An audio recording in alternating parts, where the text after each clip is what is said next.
हाँ जी, बिस्मिल्लाहिर्रहमानिर्रहीम। आप सब लोगों को पहले मुबारकबाद कि आप लोगों ने NRE 1 किया, ठीक है। और इंशाल्लाह NRE 1 से कई गुना NRE step 2 is very easy, ठीक है। NRE स्टेप 2 एग्ज़ाम वो स्टूडेंट पास करते हैं जब यहाँ से सोचते हैं कि इंशाल्लाह मैंने पास करना है, ठीक है। इट्स ऑल अबाउट कि आप लोगों की इंटेंशन पॉजिटिव है, कितनी पॉजिटिव है, ठीक है जी। ये इस पे मैटर। अगर आप लोग यहाँ से एग्ज़ाम को इतना बड़ा रख लेंगे कि यार मैं नहीं कर पाता है, तो कभी नहीं होगा। मैंने तकरीबन पिछले पता नहीं हज़ारों स्टूडेंट अल्हम्दुलिल्लाह अल्लाह ने पास कराए, हम उसका ज़रिया बने हैं। बट जितने लोगों ने पास किया है वो कम पढ़े हैं और ज़्यादा उन लोगों ने परफॉर्म किया है। NRE step 2 completely different from NRE step 1। सही बात समझ रहे कि नहीं? इट्स ऑल अबाउट कि आपकी परफॉर्मेंस कैसी है, इट्स ऑल अबाउट कि आपकी हैंड वर्क किस तरह है, ये हाथ की सफाई है, ये बोल्डनेस है, कॉन्फिडेंस है। मेरी बात समझे कि नहीं? तो मैं आप लोगों को कुछ ट्रिक्स सिखाऊंगा इंशाल्लाह। अगर उस पर आप लोग अमल करेंगे, उसको आप लोग स्टार्ट से लेके एंड तक लेके जाएंगे, कोई सिंगल बंदा नहीं होगा जो फेल होगा। इंशाल्लाह एवरीवन विल बी पास, ठीक है। रिसेंटली हम ये एक एग्ज़ाम हो रहा था इधर, ये स्वाद गए थे, तो वहाँ पे कुछ स्टूडेंट्स आए थे, ये लोकल ग्रेजुएट थे। यकीन करें उनकी भी जो एक अप्रोच थी ना टुवर्ड द पेशेंट, वो कम्प्लीटली डिफरेंट थी। इट्स ऑल अबाउट, मैं आप लोग को ये चीज़ बार बार इसलिए कह रहा हूँ कि अगर आप लोग खुद को नहीं हराएंगे तो आप लोग कोई नहीं हरा सकता, ठीक है जी। तो आप लोगों ने परफॉर्म करना। NRE स्टेप 1 आप माशाल्लाह सब लोगों ने पास किया, ठीक है। एग्ज़ाम के सुबह तक आप लोगों को ये फीलिंग आ रही थी कि मुझे तो कुछ नहीं आता, ऐसा है कि नहीं? हाँ, नमाज के बाद आप लोग डर गए कि यार घर वालों को क्या मुँह दिखाएंगे, लिखेंगे क्या, ठीक है ना। ये कितने लोग के साथ होता है? सबके साथ होता है, सही है। लेकिन जब एग्ज़ाम में बैठ गए ना, फिर अल्लाह पाक, ये इंसान देखे, ये अल्लाह की एक कुदरत है, हाथ खुद बहुत चलता है क्योंकि वो चीज़ें रिकॉल हो जाती हैं। और मैं ये समझता हूँ 90% ऑफ यू गाइस वो एग्ज़ाम में गलती भी करके आए हैं जो आप कहते हैं कि यार नहीं करनी चाहिए थी, ऐसा है कि नहीं? फिर भी आप लोग पास है। यानी गलती से इंसान नहीं मतलब फेल नहीं होता, ब्लंडर से फेल होता है। अगर आप मिसाल के तौर पे सेरिबेलम को पाँव में रखे और फीमर को ऊपर रखे ना, फिर से बंदा फेल होता है। हाँ, गलतियाँ हर एक से होती हैं। बट NRE स्टेप 2 एक आर्ट है, एक स्किल है, वो आप लोगों ने सीखना है, ठीक है जी। आप लोग इधर आए हैं ना, इसमें कुछ लोग दूर दूर से आए हैं, पढ़ाने वाले लोग भी ज़्यादा, जगह भी ज़्यादा, बट आप लोगों ने एक ट्रस्ट किया तब आप लोग इधर आए हैं, ठीक है। इस ट्रस्ट की बेस पे आप लोगों ने ये 1 महीना कम्प्लीटली अपने आप को जुदा करना है और ये समझना है कि ये 1 महीना मेरी ज़िंदगी की आगे पूरे करियर की डिसीजन है कि मैंने इस पर मेहनत करनी है और पास करके जाना है, ठीक है जी। और जब तक RMP हाथ में नहीं आएगी तो हमारी कोई औकात नहीं है, ऐसा है कि नहीं? कुछ भी नहीं है। कोई कहेगा 20,000 पे काम करे, कोई कहे 30,000 पे काम करे। कुछ लोगों ने इस चक्कर में अपना टाइम भी ज़ाया किया है, 40-40 हज़ार दे के मजबूरी होती है।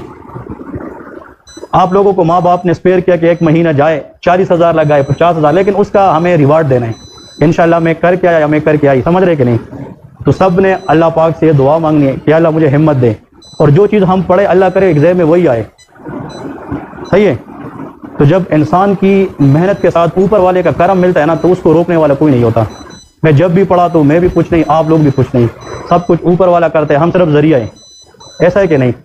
तो भाई ये चीज़ जहर से निकाले। कोई कहेगा कि भाई अगर आपने ये किताब नहीं पढ़ी आप तो गए, आप फेल है। अब वो बंदा खुद फेल होता है, वो आपको डराता है। 1000 तरह के लोग मिलते, करो वो जो आपका टीचर, आप लोग ट्रस्ट करे करके आए तब बैठे ना। अगर ट्रस्ट नहीं किया होता तो आप लोग ना आते, तो फिर मुझे छोड़ दे कि मैं आप लोग को क्या तैयार कराता हूँ। और आप लोग अपने आप पे काम करें। 1 घंटा मैं पढ़ाऊंगा, उसी के ऊपर 6 घंटे मेहनत आप लोगों का काम है। परफॉर्मर आप लोग हैं। कल आप नोट्स बना के सर ये मुझे चेक करा के बता सकते हैं कि इसमें गलती क्या है, मैं गलती निकालूंगा। गलती अगर इधर करेंगे वो अच्छी बात है, बट गलती एग्जाम में नहीं होनी चाहिए। मेरी बात समझे कि नहीं? अगर कोई बंदा उधर बैठा, इधर बैठ के ये कहेगा यार मैं इधर आया, बस मैं आया नहीं, लोगों ने जनाब मेरा मजाक उड़ाया नहीं, वो बंदा इधर भी फेल होगा, उधर भी फेल होगा। मेरी बात समझे क्या नहीं? और we are mature doctor, we are professional. तो आप लोगों को बिहेव ऐसा करना चाहिए कि आप लोगों का इधर रियल एग्जाम चल रहा है। मैं आप लोगों को क्लास के अलावा एक्स्ट्रा 1-1 घंटा देने को तैयार हूँ, बट आप लोग हिम्मत पैदा करें कि हमने प्रैक्टिस करनी है। मेरी बात समझे कि नहीं? आज हमारा फर्स्ट डे है, मुझे यकीन करें 40 बंदों को सुबह पढ़ाए है, 40 आप लोग, तकरीबन 80-85 लोग अभी मिस करें कि हम ही पढ़ाए। तो आप लोग लकी है कि आप लोग आए हैं। हाँ, कितने लोग हैं आप लोगों में से जिसके पास NRE स्टेप 2 की PDF मटीरियल है? कहीं से भी हो, NRE स्टेप 2 के PDF मटीरियल किसके पास है कि नहीं? कोई ग्रुप्स में शेयर करते हैं कि नहीं? व्हाट्सएप ग्रुप्स में है कि नहीं? पिछले 10 दिन 12 दिन से है कि नहीं? लेकिन किसी ने हाथ तक लगाया है? किसी ने देखा है? एग्जाम आएगा फिर भी नहीं देखो। जब तक इंसान माहौल में नहीं आता ना, वो नहीं पढ़ता। मेरी बात समझे कि नहीं? रात से बात सुने, इधर से कोई ऐसा बंदा है जो रात से सफर करके आया है गाड़ी पे, देखिए दूर दूर से है ना, इस वजह से कि मैंने कल क्लास पहुंचना है, ये सोच आपको पास करती है। यहाँ की जो सोच है ना ये आपको पास करती है। घर से निकलना, सब कुछ छोड़ना, आगे पीछे चीज़ें करना, ये अल्लाह पाक आपको हिम्मत देता है। इट्स मीन कि you are going in a right direction. आपको एग्जीक्यूट करना है बस, कि अल्लाह से मांगना है, मेहनत करना है। और यकीन करें एग्जाम देने के बाद सब मुझे इंशाल्लाह बताएंगे कि सर मैं पास, एवरीवन विल बी पास। ठीक है, आप लोग अगर NRE 1 पास कर गए तो how you will fail NRE 2, मुझे ये समझ नहीं आती। You people will pass NRE 2। ठीक है जी, बस यहाँ से और यहाँ से हारना नहीं चाहिए। इंशाल्लाह आई विल डू इट। क्या पता एक सिंगल वर्ड आपके काम आए और वहाँ पे पास हो जाए, ऐसा है कि नहीं? तो ये अज़म करने, एक 5 वक्त की नमाज पढ़े, मेहनत कर। और ये भी नहीं कि 10 घंटे 2 घंटे पढ़े, मैं टेक्निक बताऊंगा। 2 घंटे पढ़े, वॉक भी करे, टीवी भी देखे, यार अपनी इंजॉयमेंट भी करे, बट पढ़ाई ना छोड़े। एक दिन 10 घंटे पढ़ने से बेहतर है कि बंदा रोज 1 घंटा पढ़े, ऐसा है कि नहीं? ऐसा नहीं किसी को दिखाने के लिए 14 घंटे पढ़े, फिर 3 घंटे, फिर 3 दिन बंदा सोया रहे, ऐसा भी तो नहीं होता ना, ये गलत है। तो इंशाल्लाह आप लोग सिस्टम में आए हैं। मैं फिर वही कह रहा हूँ, we are nothing, everything is Allah. But मैं मेहनत करूंगा आप लोग के साथ, और आप लोग मुझसे काम निकालेंगे। आप लोग इधर पैसे दे के आए हो, कोई फ्री नहीं बैठा है। मुझसे काम निकाले कि सर ये करे, सर ये करे, बट टू द पॉइंट चीज़ें करे। अगर मैं किसी को कहूँ ना यार tell me the definition of, मिसाल के तौर पे रूमेटिक फीवर, और वो मुझे डेफिनेशन की बजाय जोन्स क्राइटेरिया पे लग जाए, तो फिर क्या है, मैं उससे ये पूछूंगा ना कि यार एरिथीमा मार्जिनेटम भी है, एरिथीमा मल्टीफॉर्म किधर होता है? हाँ जी, एरिथीमा नाइग्रिकेन किधर होता है, एरिथीमा नोडोसम किधर होता है? तो उसने स्पेस मुझे दिया ना ताकि मैं उससे और भी पूछूं। तो NRE 2 में वो बंदा सेफ है ना जो टू द पॉइंट आंसर देता है। मेरी बात समझ रहे हैं कि नहीं? इधर बैठा है। अगर कोई कहे कि मुझे बहुत कुछ आते, आपको प्रोफेसर से ज़्यादा नहीं आता। जो आपका एग्जामिनर है ना वो आपसे सुपीरियर है नॉलेज में, ठीक है ना? तो आप ये ना कहे कि यार उसने मुझे एक चीज़ पूछे, मैं 2 बताऊंगा, खुश होगा, आपसे 3 और पूछेगा। स्पेस प्रोवाइड नहीं करना। हमारी लास्ट टाइम मीटिंग थी नम्स के अंदर, इधर सी गए तब, तो ब्रिगेडियर साहब, उसमें एक बंदा था जो हमारी एग्जाम्स वगैरह कंडक्ट करते हैं, उसने मुझे ये चीज़ें सिखाई कि यार FMGs गलती ये करते हैं, हम थ्योरी अच्छा पढ़ के आते, चाइना से, रशिया से, सब कुछ, हमारी प्रैक्टिस जीरो होती है। हम उधर प्रैक्टिस नहीं करते, हम BP तक नहीं जानते यार। ये तो इंटर्नशिप में, हौजाब में थोड़ा सा आहिस्ता आहिस्ता समझ आना, वरना रट्टे में हमसे आगे कोई नहीं होता, ऐसा है कि नहीं? रट्टे में, थ्योरेटिकल नॉलेज में हम बहुत अच्छे हैं, बट प्रैक्टिकल हमारा इतना अच्छा नहीं होता। तो इंशाल्लाह स्टार्ट लेते हैं आज के लेक्चर से। आज हमारा फर्स्ट डे है, ज़्यादा लोगों को आने में थोड़ा सा मसला, लोकेशन वगैरह, अभी आप लोगों को पता चल गया क्लास किधर है, जगह किधर है। आप लोगों ने दिन में 11:15 तक पहुंचना है।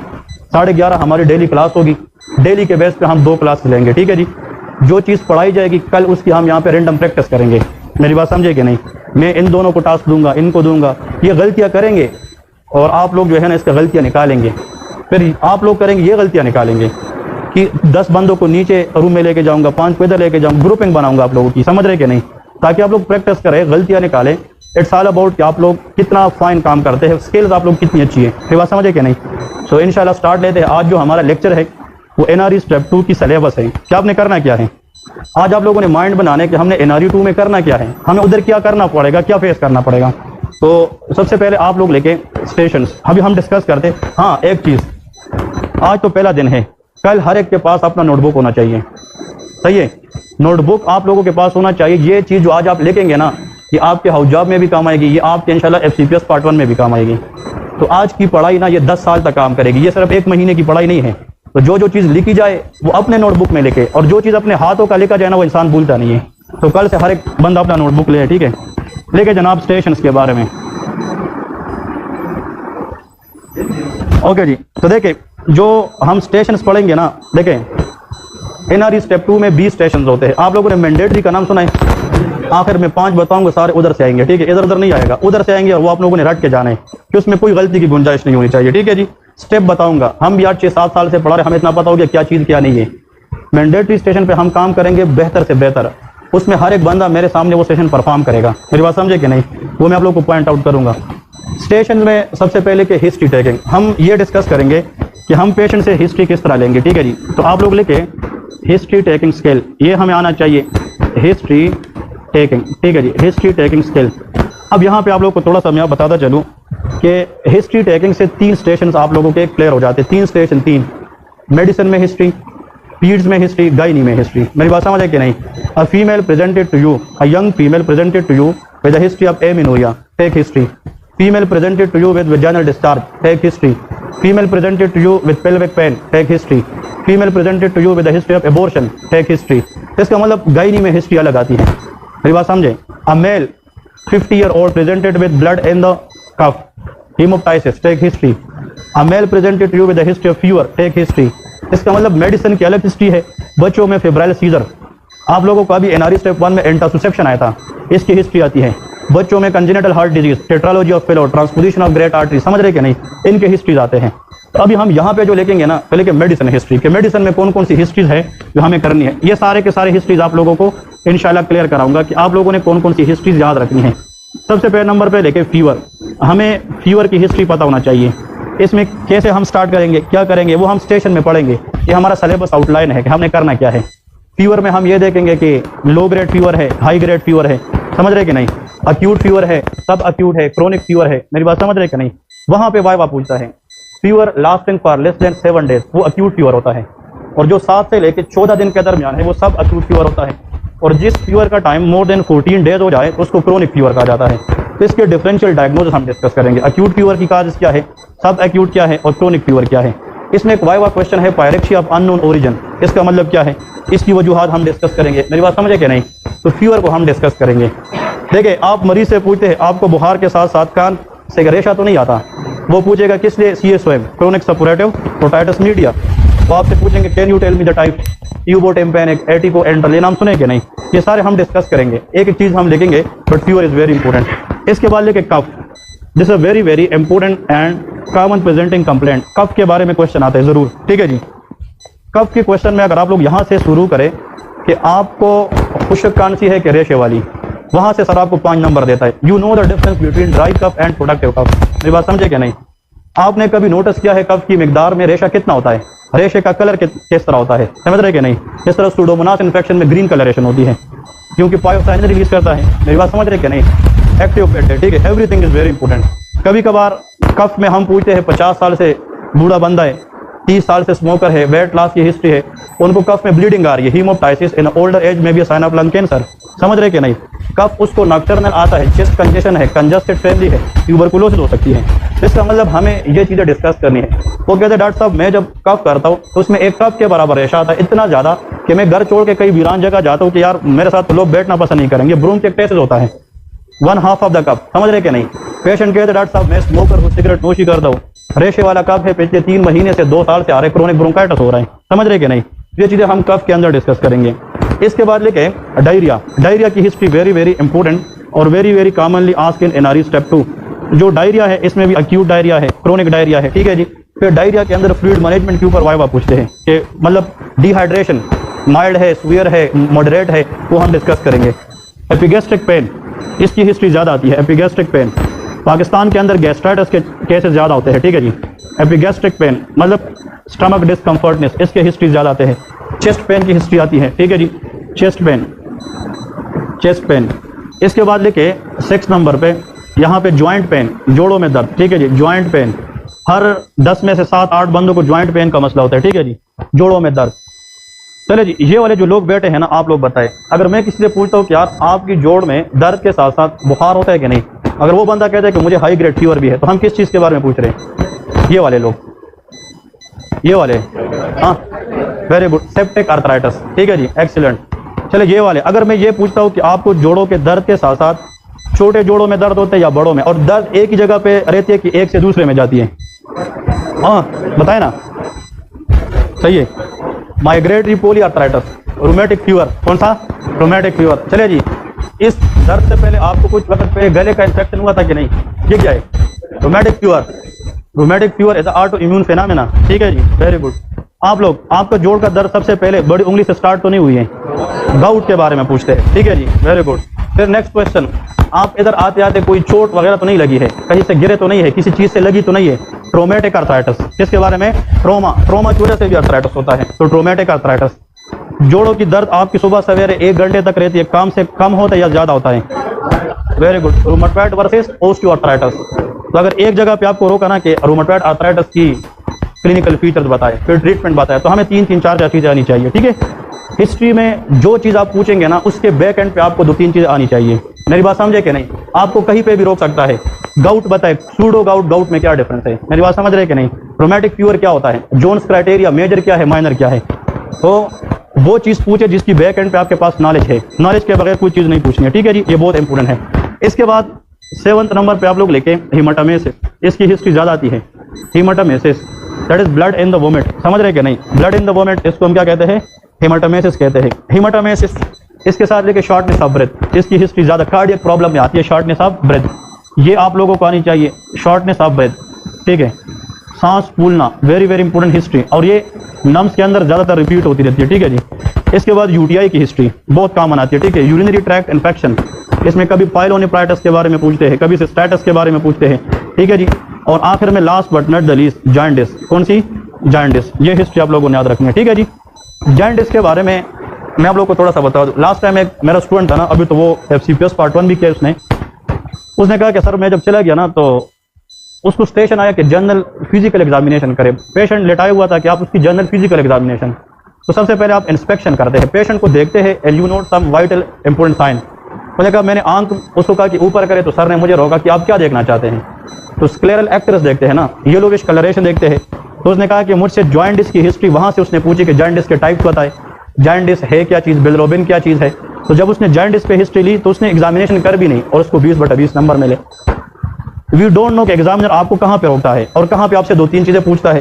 कभी कभार 2 मिनट में वो आपसे सेटिस्फाइड होता है और आपको कहते हैं कहाँ से पढ़ के आए हो, कहाँ से बिलोंग करते हो, अगर मैंने आपको पास किया तो आप किस फील्ड में जाना चाहोगे, 2-3 बातें करके बस आपको रुखसत कर देते हैं। 20 में से 2-3 स्टेशन ऐसे होंगे आज मैं बताता हूँ और आप मुझे बताएंगे, वो आपको डिस्टर्ब करेंगे मेंटली, उल्टी बातें करेंगे कि आप माँ बाप की पैसा ज़ाया करके। इसके साथ तो हम आदी हो गए, वैसे जो लोग बताते रहते हैं, बट वो उल्टी सीधी बात आके आपको मतलब आपको डिस्टर्ब करे मेंटली।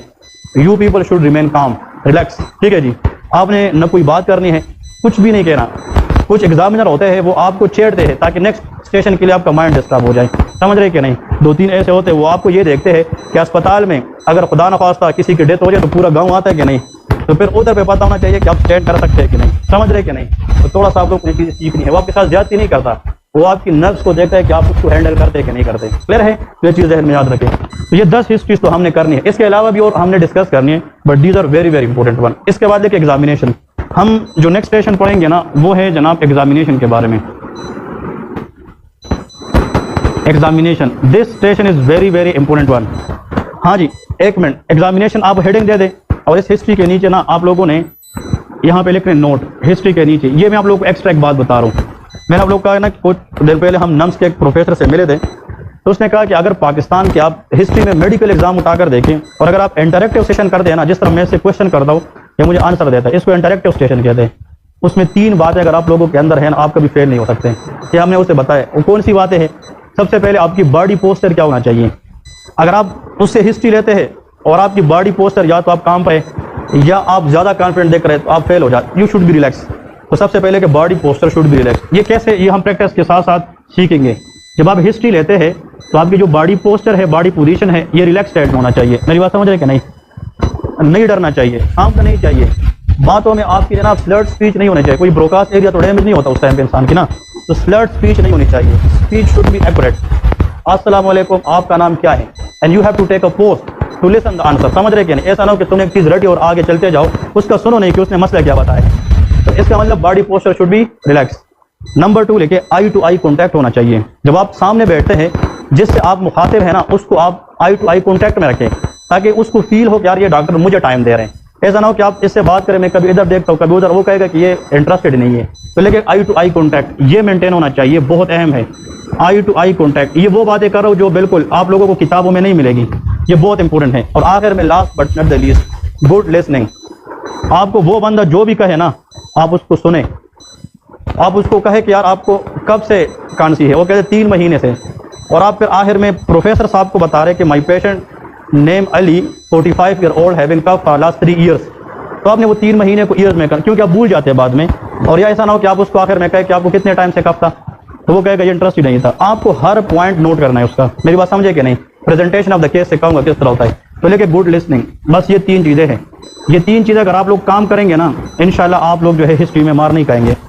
तो बॉडी पोस्चर के साथ ड्रेसिंग इज मैटर करता है, ठीक है जी। उस टाइम पे ड्रेसिंग कैसी होनी चाहिए, स्टेथोस्कोप शेप किस तरह आप लोगों को वेयर करना चाहिए, सारा मैं बता दूंगा, जो प्रोफेसर एक्सपेक्ट करता है आप लोगों से, ठीक है जी। फिर आई टू आई कॉन्टैक्ट है और साथ में गुड लिसनिंग है। अगर आप इस पर अमल करेंगे, यहाँ से ही 50% एग्जामिनर सेटिस्फाइड होता है, यार ये बंदा कुछ कर क्या है। और अगर आप प्रैक्टिस भी नहीं किया है, न कोई चीज़ दे किया, बस आप घर से सुबह सवेरे उठ के चले गए, तो नहीं पता होता कि मैंने स्टार्ट कैसे लेना है। Everything depend upon your initial start अच्छी होनी चाहिए। ये PDF नोट्स वगैरह में नहीं है, ये भाई आप लोगों को किताबों में नहीं मिलेगा, ये प्रैक्टिकल चीज़ बता रहा हूँ।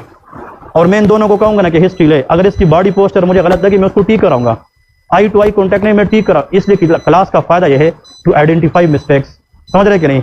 मिस्टेक्स पे हम काम करेंगे इंशाल्लाह। 80% आप लोग जानते हैं, बस 20% मेहनत है, वो हम करेंगे तो हर एक पास हो जाएगा इंशाल्लाह, ठीक है जी। एग्जामिनेशन में लेके सबसे पहले chest examination is very important one, ठीक है जी। हम चेस्ट एग्जामिनेशन में आप लोगों को ये सिखाएंगे कि हाउ टू अस्कल्टेट द चेस्ट, ठीक है जी।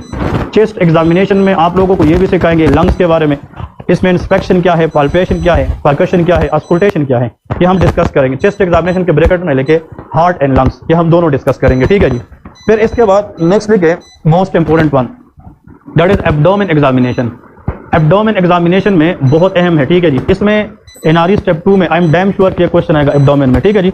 इसके दो चीज़ आते हैं, जनरल एब्डोमिनल एग्जामिनेशन, हाँ जी, और एक होता है focus examine abdomen focus on liver palpation. Liver को पाल्पेट किस तरह करते हैं वो सिखाऊंगा, स्प्लीन को पाल्पेट किस तरह करते हैं, और आखिर में किडनी पाल्पेशन कैसे करते हैं। तो कितनी चीज़ें हैं, 3, कौन कौन सी, वेरी गुड वेरी गुड, ये लेके ये हमने करने हैं, लीवर स्प्लीन एंड किडनी।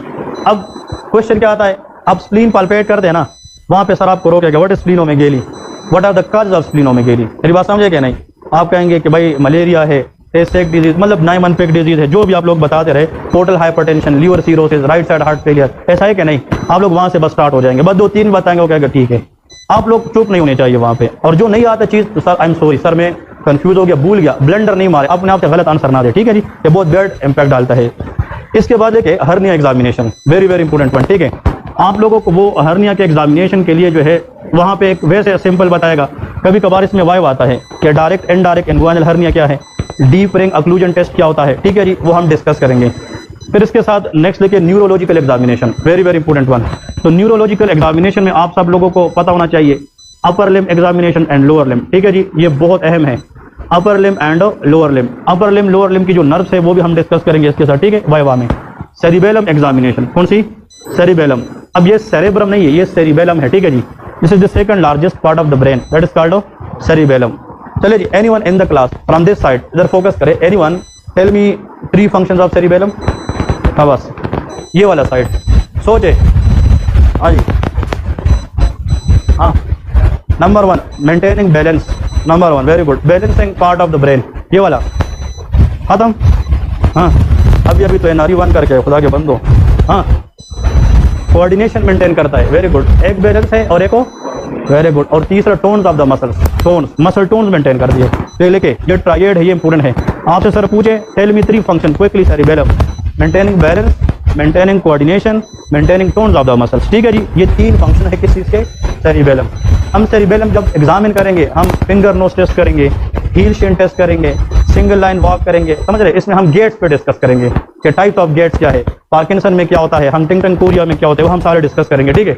यहाँ पे 6 नंबर आप लोग लिख सकते हैं, the most important one, thyroid examination. कौन सा, थायराइड एग्जामिनेशन, वेरी गुड, ठीक है। थायराइड एग्जामिनेशन हम करेंगे, बट थायराइड ग्लैंड के अंदर सेल्स कितने होते हैं, कितने type, anyone, 2, follicular, very good, follicular cell produce T3 T4 और para follicular calcitonin, very good, बस यही इसी तरह।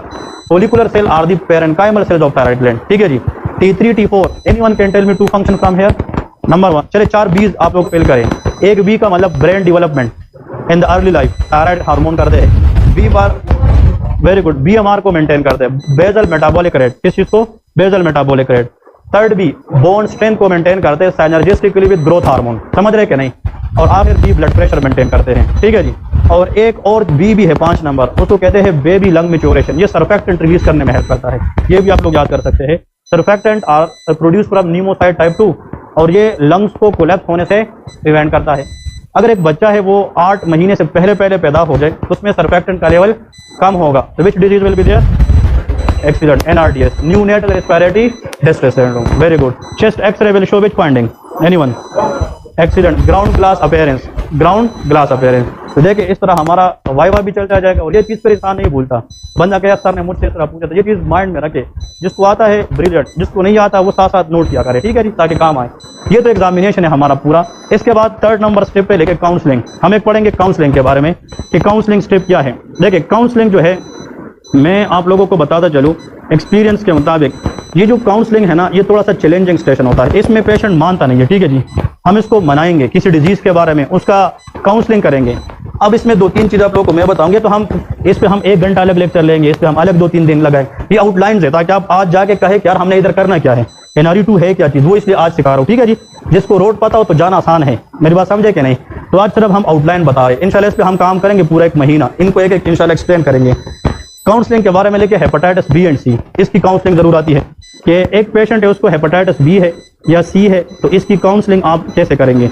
मतलब पेशेंट को किसी ने डराया है कि आपका लीवर जो है जवाब दे गया है, अभी आपके पेट में पानी हो गया, साइटस वगैरह, ठीक है जी। तो हम पहले हेपेटाइटिस बी सी को पढ़ेंगे, फिर इसकी ट्रीटमेंट हम डिस्कस करेंगे। ट्रीटमेंट जरूर आता है एग्जाम में, ठीक है जी, वाह हम इसकी काउंसलिंग करेंगे। नेक्स्ट देखिए ब्रेस्ट कैंसर इन फीमेल, एक यंग फीमेल है उसको ब्रेस्ट कैंसर है, अब वो डर गई है कि जनाब पता नहीं इससे मैं मर जाऊंगी, या कैंसर कितने हद तक फैल चुका है, मेटास्टेसाइज कर चुका है, तो इस लिहाज से हम ब्रेस्ट कैंसर की काउंसलिंग जानेंगे। और फीमेल में सबसे जो ज़्यादातर कैंसर है रिगार्डिंग इंसिडेंस, वो भी क्या है, ब्रेस्ट कैंसर है, ठीक है जी, इसकी काउंसलिंग। नेक्स्ट देखिए CRC कोलोरेक्टल कार्सिनोमा, हाँ जी, कोलोन कैंसर, ठीक है, इसकी काउंसलिंग हम सीखेंगे। एक पेशेंट है उसको कोलोन CA है, आप उसको कैसे काउंसल करेंगे। अब वो एजेड भी है, उसे ब्लीडिंग भी हो रही है, आयरन डेफिशिएंसी एनीमिया इसमें होता है, ठीक है जी, वो हम डिस्कस करेंगे। आखिर में लेके एक डिजीज है सीलियक डिजीज, हाँ जी, सीलियक डिजीज, ये क्वेश्चन बार बार इसको स्टार्ट करे भाई। सीलियक डिजीज, ग्लूटेन सेंसिटिव एंटीरोपैथी, हाँ जी, एक माँ है उसके बच्चे को जनाब सीलियक डिजीज है, अब वो डर गई है कि जनाब पूरी जिंदगी गंदम वाली चीज़ नहीं खाएगा, आप उसको क्या शेड्यूल देंगे, क्या खाने का शेड्यूल देंगे, क्या करें। Rice is the best alternative, क्या चीज़, राइस, वेरी गुड, ठीक है। और उसको हम कुछ अल्टरनेटिव चीज़ों में आप लोगों को लिस्ट बना के दूंगा, ठीक है जी। और आखिर में लेके लैक्टोज इंटॉलरेंस, क्या चीज़, लैक्टोज इंटॉलरेंस, बच्चों में होता है ना, तो लैक्टोज इंटॉलरेंस, इसको हम लैक्टेज डिफिशिएंसी कह सकते हैं कि नहीं, ये लैक्टेज डिफिशिएंसी है या लैक्टोज इंटॉलरेंस है, ठीक है जी। ये हम डिस्कस करेंगे। लैक्टोज फ्री मिल्क उस बच्चे को हम देंगे, ठीक है जी, जिसमें लैक्टोज नहीं होता। लैक्टेज डिफिशिएंसी होती है, लैक्टोज इज डाइसेकेराइड, अब्जॉर्ब नहीं होगा, ऑस्मोटिक डायरिया कराता है, क्या कराता है, ऑस्मोटिक डायरिया, ठीक है जी। तो ये तो काउंसलिंग के बारे में एक एक चीज़ सीखना इंतहाई अहम है, ये हम पढ़ेंगे, इसके नोट्स आप लोगों को PDF में दूंगा, ठीक है, जिस पे आप लोग इंशाल्लाह मेहनत करेंगे, बार बार देखेंगे, फिर प्रैक्टिस करेंगे। A time will come you feel people will feel confident, इंशाल्लाह वी विल डू इट, ठीक है जी। आप लोगों ने इस तरह की चीज़ें करनी है। इसके बाद लेके कंसर्ट, एक स्टेशन होता है कंसर्ट का, ठीक है, कंसर्ट टेकिंग, आप लोग किसी पेशेंट से इजाज़त कैसे लेंगे किसी प्रोसीजर के बारे में। यार मैंने ज़्यादातर जो नम्स के पेपर में आप उठाकर देखेंगे ना, ज़्यादातर 2 आते हैं, एक तो लेके लंबार पंक्चर, इसके बारे में लंबार पंक्चर, मेनिंजाइटिस का केस है, आप लंबार पंक्चर करते हैं तो आप लोगों से ये पूछता है कि भाई जनाब लंबार पंक्चर, ठीक है जी, नंबर 1 लंबार पंक्चर में आप लोगों से सीधी सीधी 3 बातें वो पूछता है, और ये उन लोगों ने बताए होते हैं। जो बंदा बिठाए होते हैं ना वो पेशेंट नहीं होता, तो वहाँ का कोई क्लास 4 होता है, उनको सर ने समझा होता है कि आपने उसको ऐसा करना है, मेरी बात समझे कि नहीं। वो आपसे ये पूछेगा भाई इतनी बड़ी सुई आप यहाँ पे L4 L5 के दरमियान जो है ना एंटर के मुझे दर्द होगा, आप उसको वहाँ पे एनेस्थेटिक के बारे में बताएंगे, उस एरिया को हम सुन करेंगे, आपको किसी किस्म की दर्द महसूस हो नहीं होगी। वो कहेगा क्या मैं बेहोश होऊंगा, नहीं, हम सिर्फ उस जगह को सुन करेंगे। फिर वहाँ पे सर आपसे पूछेगा what is the difference between local and GA, समझ रहे कि नहीं, local anaesthetic and general anaesthetic. फिर ड्रग्स 4 चलाने चाहिए लाइक बुपिवाकेन, लेग्नोकेन, समझ रहे कि नहीं। ये थोड़े से जनरल एनेस्थेटिक मेजॉरिटी इनहेलेशनल होती है, क्या होती है, इनहेलेशनल होती है, यस, ठीक है जी।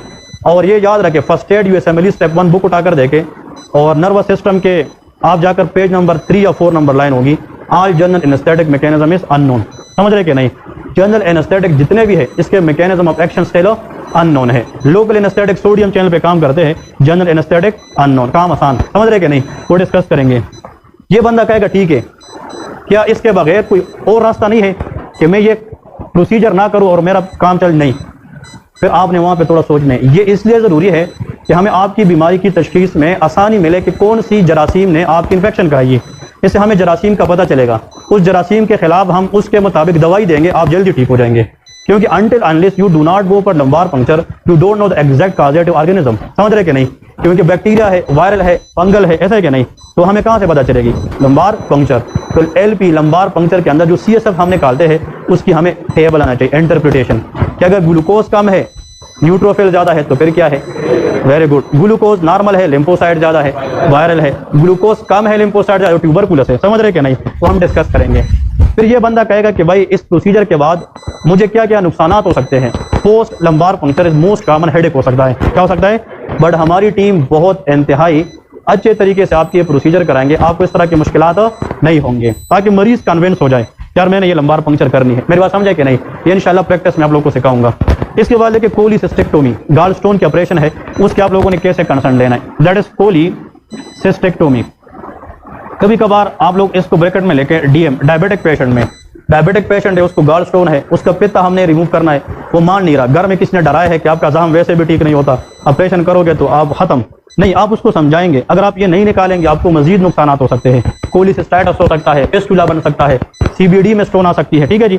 और इसके ऊपर पेंक्रियाटाइटिस हो सकता है, क्या हो सकता है, पेंक्रियाटाइटिस। वो कैसे पूछते हैं वो मैं उर्दू में लिखूंगा आप लोगों को, फिर उर्दू में आप लोगों ने वो सेंटेंसेस बोलनी है, ठीक है जी। तो cholecystectomy, surgical removal of gall bladder, ये ओपन भी हो सकता है, लैप कोली मतलब ये लेप्रोस्कोपिकली भी हो सकता है, ठीक है जी। इसके बाद नेक्स्ट लिखे डायबिटिक पेशेंट में लिम्ब एम्पुटेशन। एक डायबिटिक पेशेंट है, उसका ये पूरा पाँव नीचे से गैंग्रीनस है, तो गैंग्रीन क्या है, परमानेंट सेल डेथ है ना, तो हमें उसको क्या करना है, रिमूव करना है। तो limb amputation very very important one. ये क्वेश्चन लास्ट टाइम आया था नम्स में, तो मेरा एक स्टूडेंट था, उसने मुझे कहा सर मैंने बहुत अच्छा इसको कैरी किया है। आखिर में उसने मुझे 2-3 सवाल किए कि मरीज कहता है कि मैं तो घर का अकेला बंदा हूँ कमाने वाला, अब मुझसे ये पैर काटोगे तो कमाएगा कौन। हम उसको कहेंगे कि जिंदगी से कोई चीज़ बेहतर नहीं है, अगर आप ये नहीं करेंगे पूरी बॉडी में फैल जाएगी। एक तो आप उसको रियलिटी समझाए, दूसरी बात अगर आपसे टांग काट भी जाए तो मसूरी टांग भी मिल सकती है, मेरी बात समझे कि नहीं, आपको सपोर्ट भी दे सकते हैं। फिर सर वो कहते हैं मुझे सर ने कहा कि इसके पास तो 10 रुपये नहीं है, व्हीलचेयर कहाँ से लेंगे। तो कुछ फलाही इदारे ऐसे हैं पाकिस्तान के अंदर जो ह्यूमन ह्यूमनिटी के लिए काम करते, इदारे है, फेडरेशन है, हम उससे बात करेंगे, उसकी डॉक्यूमेंटेशन देंगे, उनको चेयर प्रोवाइड कर लेंगे। ये नहीं कि यार बस ठीक है उसके पास नहीं है तो एम्पुटेशन ना कर, हम उसको फैसिलिटेट करेंगे जितना हमसे हो सके, हमें मरीज को फैसिलिटेट करना है, ठीक है जी। उसमें क्या चीज़ें पूछनी है वो भी इंशाल्लाह हम डिस्कस करेंगे। ये 3 तो जरूर आप लोगों ने कंसल्ट में याद रखने हैं। 4 नंबर 5 नंबर लेके ब्रेकिंग द बैड न्यूज़, समझ रहे कि नहीं, ब्रेकिंग द बैड न्यूज़, और इसको भी आप लोग ब्रैकेट में चैलेंजिंग लेके, ये जो बैड न्यूज़ है ना, बैड न्यूज़ वो भी आप लोगों ने याद रखना है, ये एक चैलेंजिंग पार्ट है, that is a challenging part, breaking the bad news. Bad news ये है, एक पेशेंट है वो जनाब क्लिनिक में आया है, चले मैं यहाँ से स्टार्ट करता हूँ। एक बंद है, उसने अपने बच्चे को सुबह सवेरे स्कूल भेजा या मदरसे भेजा, अचानक एक्सीडेंटली उसकी रोड ट्रिप एक्सीडेंट में डेथ हो गई। अब वो बच्चा जो घर से सही निकला था, अब वो एक्सीडेंट में लग गया, उसको इमरजेंसी ले गया। अब उसका वालिद साहब जो है ना दौड़ दौड़ के इमरजेंसी आए है, अब आप उसको ये बताएंगे कि आपके बच्चे का डेथ हुआ है, तो गुड न्यूज़ है कि बैड है, this is breaking the bad news, समझ रहे कि नहीं, कि उसके माइंड में है भी नहीं। आप लोगों से मेरा एक सवाल है एनआरई स्टेप 1 के मुताबिक, जब आप किसी को बैड न्यूज़ ब्रेक करते हैं ना, तो उस बंदे का पहला स्टेप क्या होता है, जिसको आते हैं raise your hand. My question is clear, what is the first reaction of the patient या first reaction of the individual to whom you are going to break the bad news? जिसको आता है रेज योर हैंड। हाँ, what shock, hypoperfusion, next, हाँ जी, excellent, great. इसको denial कहते हैं, do not accept the reality. Allah ना करे कोई एक्सीडेंट हो जाए, अपने इंसान सोचे हम नहीं मानते किसी वक्त के लिए, कैसा हो नहीं सकता, इसको डिनाइल कहते हैं, ऐसा है कि नहीं। ये क्वेश्चन आता है एग्जाम में, डिनाइल। फिर वो एंगर में जाता है, गुस्सा होता है, फिर वो बार्गेनिंग भी करता है कि डॉक्टर साहब इतने पैसे लो लेकिन इसको बचाए, ऐसा भी होता है, बार्गेनिंग भी होता है। इसको कहते हैं स्टेज ऑफ ग्रीफ, मतलब जो ग्रीफ है, गम है, उसकी स्टेज हम ये साइकेट्री में है कि नहीं। ओके जी, तो एनआरई स्टेप 1 इज द की। यहाँ पे लेके आप लोग death of son to father, मतलब वालिद को बच्चे की जो डेथ है ना उसकी खबर सुनाना, ये ब्रेकिंग द बैड न्यूज़ है। एक फीमेल आती है, young female in the age of 20 और 25, शी फील ब्रेस्ट लम्प या breast mass and she share with the doctor along with her family, and the doctor advise her biopsy, कौन सी चीज़, biopsy, and the doctor say you can send come back after 2 weeks when biopsy report is come। Female आई है जनाब, young female, उसको just एक mild swelling थी और उसमें cancer निकल आए हैं, क्या चीज़, कैंसर निकल आया है। अब उसको वो कैंसर की बात बताना ब्रेकिंग क्या है, बैड न्यूज़। तो लोगों डिस्क्लोज द ब्रेस्ट कैंसर, हम ब्रेस्ट कैंसर को जब डिस्क्लोज करते हैं ना किसी फीमेल को, disclose breast cancer, that is called breaking the bad news. Disclose colon cancer, हो सकता है कि नहीं, कोलोन कैंसर, कोलोनोस्कोपी की थी पहले, ठीक थी, फिर बायोप्सी की गई, इसमें पता चला इसको बड़ी आंत की कैंसर है, कोलोन कैंसर है, तो ये भी ब्रेकिंग क्या है, बैड न्यूज़ है, समझ रहे कि नहीं। तो देखिए पहले एनआरई 2 को समझे कि इसमें हमने करना क्या है। एनआरई 2 को अब जहाँ जहाँ पे आप कंफर्ट फील करते हैं कि ये तो हो जाएगा, ये जहाँ पे आप डर रहे हैं उस पर ज़्यादा काम करना है, समझ रहे कि नहीं। ये चीज़ मेरे लिए चैलेंजिंग, हर एक इंसान को अपने आप का पता चलता है कि कहाँ पे मैंने ज़्यादा काम करना है, ठीक है, और उस काम में इक्वली मैं भी हेल्प करूँगा, ठीक है जी। हम इसको पढ़ेंगे तो आप लोग सीखेंगे ना, ठीक है। तो आप लोगों ने, अब इसमें एक गलती लोग करते हैं, मरीज जब आप उसको ब्रेक करते हैं बेड न्यूज, तो अस्पताल के कॉरिडोर में करेंगे, किसी प्राइवेट रूम में करेंगे, उसके लिए प्लेस देखिए। आप उसको कहेंगे कि मैंने आपसे आपकी बीमारी के बारे में कुछ बात करनी है, क्या आप अकेले हैं या आप साथ कोई आए हैं, समझ रहे कि नहीं। तो आप अगर वो फीमेल है तो साथ नर्स करनी है ज़रूर, समझ रहे कि नहीं, ये ज़रूर है। अगर वो सर कहते ये फीमेल है और अकेली आई है तो आप कहेंगे कि sir I need a nurse staff, ताकि वो भी उधर मौजूद हो, समझ रहे कि नहीं। फिर मेल है, वो कहते हैं मैं वाइफ लेके आया हूँ या मैं सिस्टर साथ जाए, उसको भी ले आए। अगर वो चाहे तो उसको कहे कि आप इस खबर में उसको साथ शामिल करना चाहते कि नहीं, वो उस पर बोलेंगे, ज़रूरी नहीं है, समझ रहे कि नहीं, ये बात गेट कर रहे हो कि नहीं। तो फिर वो कहेगा कि यार ठीक या ना ठीक। हाँ, जब आप उसको रूम में ले जाते हैं वहाँ पे सेटिंग क्या होनी चाहिए, glass of water and tissue paper. जब आप उसको ब्रेक करेंगे ना बैड न्यूज़, वो रो भी सकता है ना, आप उसको टिश्यू ऑफर करेंगे, मेरी बात समझ रहे कि नहीं। आप उसको ग्लास ऑफ वाटर दे सकते हैं, ये ज़रूरी होता है। और अगर ये नहीं किया तो आप लोग fail. Sir for this patient I need a glass of water and tissue paper two handle the sorrowful stage, जो ग्रीफ है ना, गम है ना, उस स्टेज को कवर करने के लिए। फिर आप इसको क्या कहेंगे, गलती मैं बता रहा हूँ कहाँ पे लोग करते हैं। भाई आपको बड़ी आंत की कैंसर है, बड़ी आंत की कैंसर है, उसके लिए शॉकिंग है कि नहीं, कैसे डॉक्टर साहब बात करें तो हो नहीं सकता। आप वहाँ पे पोज ले ले, अगर आपने ये वर्ड किया ना कि हाँ है, बड़े गम में मैं आपके साथ बराबर का शरीक हूँ, तो यू आर शोइंग सिंपैथी। क्या शो कर रहे हैं, यू विल फेल। वहाँ पे एग्जामिनर कहते आ जाओ, बस एक चीज़ उड़ गई तो बस खत्म, फिर ठीक है ना। Be careful in your word. मैं आपके गम को समझ सकता हूँ बट आपको ये मसला है, समझ सकता हूँ का मतलब ये है एम्पैथी। क्या है, empathy. But you will show empathy but not sympathy. आप उसका घर वाला नहीं बन सकते कि भाई आप, फिर क्या कहेगा वो कि यार आप अपना लेबॉर्ट्री चेक करें, किसी और का रिपोर्ट मेरे पीछे कर, तो पाकिस्तान में मतलब 60 साल के बंदे को प्रेग्नेंट कहलाते, ठीक है ना, ऐसा होता है ना, मतलब लेब के अंदर होते रहते। तो आपने क्या कहना है उधर, नहीं उधर क्या कहना है, हमारी लैब बहुत अच्छी है और लैब पे आपने स्टेट करना। अगर आप कहेंगे हाँ मैं एक दफ़ा कंफर्म करता हूँ, you are blaming your institute, you are blaming your lab, कल उस पर लोग ट्रस्ट करेंगे नहीं कर। आप कहेंगे लैब से हमने 3 दफ़ा चेक किया है, आप पे मसला है। वहाँ पे फिर वो आपको क्या कहेगा, अब आगे मेरा क्या होगा, आगे क्या होगा, हमारी टीम है कैंसर वाली टीम, वो बैठेगी, कैंसर की तशखीस में टाइम लगेगा कि ये फैल चुका है कि नहीं, उसके मुताबिक टीम डिसाइड करेगी कि आपका मजीद इलाज कैसे करेंगे। फिर आपसे सर पूछेंगे what are the 3 way of treating cancer, chemotherapy, radiotherapy and surgical resection, बस ये बताना है, ठीक है जी। तो ये बातें समझ गए कि नहीं। आपने ब्रेकिंग द बैड न्यूज़ में चाहे बंदा रोए भी, रोने की एक्टिंग करेगा वो बंदा, ठीक है, प्रेशर डालने के लिए, समझ रहे कि नहीं, बट डरना नहीं है वहाँ पे कि हाँ बस सर ना हो ये तो मतलब इस तरह ही है, नहीं। आप डॉक्टर है, आप तो डॉक्टर एक्ट करेंगे तो पास होंगे, क्लियर है कि नहीं। तो एम्पैथी होगी, सिंपैथी नहीं होगी। ये तो हमारे पास ब्रेकिंग द बैड न्यूज़ में चीज़ें आ गई। अब इसके बाद एक और स्टेशन है लेके ईसीजी। ईसीजी हम प्रैक्टिकल भी सिखाएंगे, प्रोजेक्टर के ऊपर पिक्चर भी आप लोगों को सिखाऊंगा। ECG is very very important one. यार एनआरई स्टेप 1 में अगर मैं गलत नहीं हूँ तो मेरे ख्याल में हाइपर कैलेमिया का ईसीजी आया था कि नहीं, हाँ टाल टी वे वाला आया था ना, ये क्वेश्चन आते हैं। अब मैं थोड़ा सा आगे मतलब जाता हूँ, लेकिन इसमें जब ईसीजी जिस दिन हम पढ़ेंगे तो मैं पहले उसका नोट्स दूंगा, ईसीजी में क्या है, नॉर्मल ईसीजी क्या है, मेरी बात समझे कि नहीं। चलिए जी, आप लोग मुझे ये बताएं कि अगर फॉर एग्जांपल ये इस तरह मैं लिखूँ, ये नॉर्मल ईसीजी स्टेप है कि नहीं, हाँ जी ये नॉर्मल है कि नहीं, पी वेव है, QRS complex and, very good. अब देखिए यहाँ पे अगर मिसाल के तौर पे इस तरह हम ले आए तो अब ये वही स्टेप है, एवरीथिंग इज प्रेजेंट। लेकिन अगर आप सोचे तो पीआर इंटरवल प्रोलॉन्ग है, समझ रहे कि नहीं। पीआर इंटरवल प्रोलॉन्ग कैसा है वो हम ईसीजी पेपर में देखेंगे कि 2 बॉक्सेस है, 3 बॉक्सेस है, वो हम बॉक्सेस में हिसाब देखेंगे ना। बट पीआर इंटरवल का क्या होना, दैट इज हार्ट ब्लॉक। ये क्या है, हार्ट ब्लॉक है। एस ए नोड से इम्पल्स आ रहे हैं but A B node bundle of इसको नहीं दे रहा है, समझ रहे कि नहीं। इसको क्या कहते हैं, हार्ट ब्लॉक्स कहते हैं। चलिए एनीवन कैन टेल मी, अब लिखना नहीं है, ये हम सारे डिस्कस करेंगे, अगर वैसे लेके तो कोई बात है नहीं, बट ये हम डिस्कस करेंगे। देखिए मैं अब एक ईसीजी ड्रा कर रहा हूँ, और से सुने, आप लोग को समझा रहा हूँ सिर्फ। मैं कहता हूँ कि यार ये नॉर्मल यहाँ से यहाँ तक होना चाहिए। अब ये प्रोलॉन्ग है कि नहीं, ये भी क्या है, प्रोलॉन्ग। मैं कहता हूँ कि अगर ये 3 सेकंड है ना तो ये भी कितना है, 3 सेकंड। तो ये कांस्टेंट है कि प्रोग्रेसिव है। अगर ईसीजी में पीआर इंटरवल एक जैसा टाइम ले रहे हैं कांस्टेंट, लेकिन हर स्टेप में हमें क्या मिलता है, क्यूआरएस। इसको बीट कहा जाता है। क्या कहा जाता है, मेरे सेंटेंस सुने और माइंड में यहाँ पे रखें। The ECG where PR interval is constantly prolong but there is no miss beat. इसमें बीट मिसिंग हो, इसको हम फर्स्ट डिग्री हार्ट ब्लॉक कहते हैं। क्या कहते हैं, फर्स्ट डिग्री हार्ट ब्लॉक कहते हैं। मेरी बात समझे कि नहीं। हम इसको ना ऐसा आपको ऐसा सिखाऊंगा कि इंशाल्लाह आप जिंदगी भर याद रखेंगे ईसीजी किस तरह लोग पढ़ते हैं, ठीक है ना। एक और काम करते हैं, इधर देखें, मुझे ये बताएं पीआर इंटरवल मिसाल प्रोलॉन्ग है, समझ रहे। अब गौर से सुने, फिर आप लोगों को मजा आएगा कि यार सीखने में कि हम कुछ चीज़ सीख गए। अब ये ऐसा ईसीजी भी आता है। अब देखें टाइम, हाँ ईसीजी पढ़ने का तरीका क्या है। पहले ये देखें कि नॉर्मल चीज़ें है कि नहीं, पी वेव है कि नहीं, QRS है कि नहीं, एंटी वेव है कि नहीं, समझ रहे कि नहीं। हार्ट रेट मालूम कैसे करते हो, हम ECG में पढ़ेंगे। रिदम कि रेगुलर रिदम ECG है कि इरेगुलर रिदम ECG है, इरिथमियास का नाम सुने ना। अब मुझे ये बताए यहाँ पे मिसाल के तौर पे अगर ये 3 है ना, 3 ये उतना है कि ज़्यादा है, मिसाल ये 3.5 है, समझ रहे कि नहीं, ये उससे क्या है ज़्यादा, ये 4 है, तो ये कांस्टेंट है कि प्रोग्रेसिव। अब इसको कहते हैं progressive lengthening, progressive lengthening of PR interval with miss beat. अब यहाँ पे पी के बाद QRS नहीं है, यहाँ पे टी वेव आया है, समझ रहे कि नहीं। तो ऐसा हार्ट ब्लॉक जिसमें प्रोग्रेसिव लेंथनिंग हो और 2-3 स्टेप के बाद बीट क्या हो जाए, इसको सेकंड डिग्री टाइप 1 कहते हैं। क्या कहते हैं, सेकंड डिग्री मोबेट टाइप 1, वेन की बैक हार्ट ब्लॉक इसको कहते हैं, समझ रहे कि नहीं।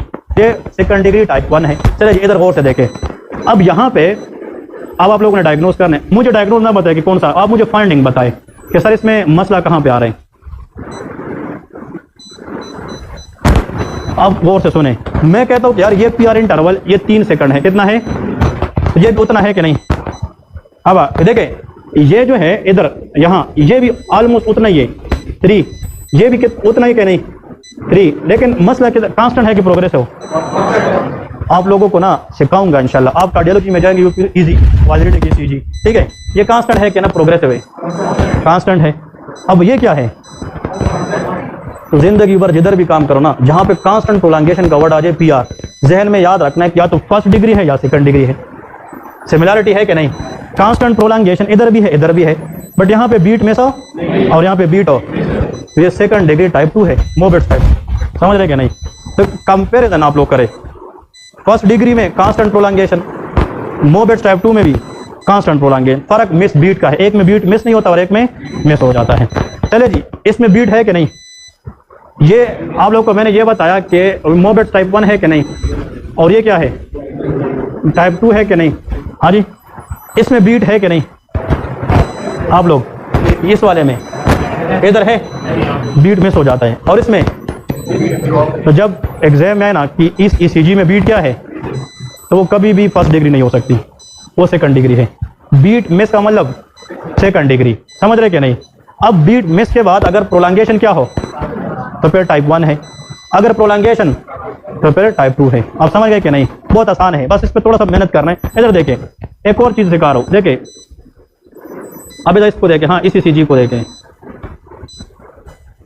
चले जी, इसको कहते हैं बेजार ECG। कौन सा, बेजार, BIZZARE, बेजार ECG का मतलब इरेगुलर लुक ECG। इसमें देखें P वेव है कि नहीं, लेकिन इसके बाद QRS, फिर QRS आया है, P नहीं है, तो P वेव QRS को फॉलो, हाँ ये बस देखें। अब यहाँ पे देखें, अगर मैं इसके लिए एक वर्ड यूज करूँ तो आप लोग एग्री है कि नहीं, P wave is not following QRS, ठीक है कि नहीं। हाँ, P wave do not follow QRS, ठीक है। इसमें P वेव QRS को फॉलो कर रही है, नो, सेंटेंस सही है ना। अब गौर से सुने, ये हार्ट के 4 चैम्बर है, ये कौन सा एट्रियम है, यहाँ पे आप लोग को तो पता होगा सुपीरियर वीना केवा आता है, ऐसा है कि नहीं। इस सुपीरियर वीना केवा के पीछे SA नोड होता है, क्या होता है, SA नोड। इधर गौर से प्लीज सुने, यहाँ पे क्या होता है, वेरी गुड, और यहाँ पे बंडल ऑफ हेस, वेरी गुड। फिर यहाँ पे राइट बंडल ब्रांच और यहाँ पे लेफ्ट बंडल ब्रांच और परकंजियस फाइबर है। यहाँ तक एग्री है, प्लीज रिस्पॉन्ड क्या करें, हाँ मुझे पता चले कि ज्यादा डिटेल में तो नहीं जा रहा, सही है, ओके। अब इधर देख, आप लोग को इतना पता होगा ये नेचुरल पेसमेकर है, इसने अपना इम्पल्स खुद पैदा करना है। अब ऐसे नोट जो फायर करता है ना, ये इम्पल्स किसको देता है, ये इन दोनों एरिया से गुजर के आएगा कि नहीं। हाँ जी, ये 3 रास्तों से आता है, कितने रास्तों से, हाँ जी। अब इनको कहते हैं पाथवेज, क्या कहते हैं, देखिए NRE1 जो है ना, ये 1 महीने की पढ़ाई है, बंदा पास हो जाता है इसमें। ये आप लोगों ने इधर बैठाया होता है इसलिए फेल हो जाते हैं। अब इधर गौर से सुना, हमने हाथ भी नहीं लगा किताब को, पाथवेज है कि नहीं, लेकिन इस पाथवेज के ऊपर नोड है कि नहीं, SA क्या है और नीचे नोड है कि नहीं। अब पाथवे बीच में है, ऊपर भी नोड है और तो नोडल पाथवे हो गए, और नोड के आगे पीछे के बीच में तो एंटर मीन इन बिटवीन, तो इसका नाम एंटर नोडल पाथवेज है CVS में, ठीक है ना। तो हम कहते हैं कि जब ऐसे नोड इम्पल्स देता है तो एंटर नोडल पाथवेज के जरिए किसको मिलता है, AB नोड। तो जब ये इम्पल्स नीचे आता है तो इन दोनों एरिया से गुजरेगी कि नहीं। अब इम्पल्स का एरिया से गुजरना, एरिया के लिए एक स्टिमुलस है कि नहीं, जिसके ऊपर एरिया के सेल, इसलिए हमें P वेव नजर आती है। तो P wave in the ECG shows atrial systole, atrial contraction, क्या चीज, एट्रियल कंट्रैक्शन। आप समझ रहे कि नहीं। मैं एक बंदे का ECG ड्रा करता हूँ, ये वाला, क्या बात बताए, क्या मसला है इस ECG में। हम सबसे पहले देखेंगे कि P वेव है कि नहीं, P वेव एब्सेंट है, इट्स मीन कि इम्पल्स SA नोड से, इसको SA नोडल फेलियर कहते हैं। अब समझ रहे कि नहीं, पी वेव अगर ईसीजी में है नहीं तो इम्पल्स ऐसे नोड से नहीं आया है, ऐसे नोड ब्लॉक है, समझ रहे कि नहीं।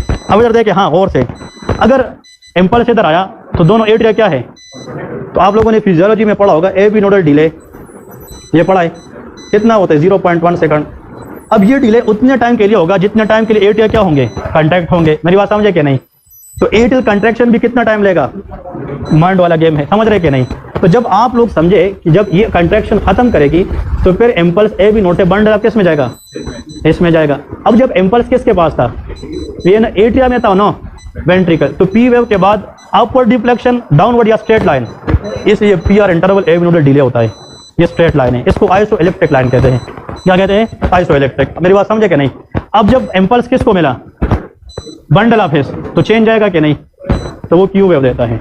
फिर जब ये दोनों वेंट्रिकल में गया तो मोर मस्कुलर पार्ट में, तो पावरफुल चैम्बर लेफ्ट वेंट्रिकल है, तो ज्यादा कंट्रैक्शन होगी तो वेव ऊपर जाएगी ना, आर वेव जाएगी, और फिर बेजल पार्ट एस वेव। तो क्यू आर एस कम्प्लेक्स जो है ना, ये वेंट्रिकुलर डीपोलराइजेशन है। क्या है, वेंट्रिकुलर डीपोलराइजेशन। अब और से सुने, जब वेंट्रिकल क्या कर रहा होता है, डीपोलराइजेशन, तो क्यू आर एस कम्प्लेक्स आता है।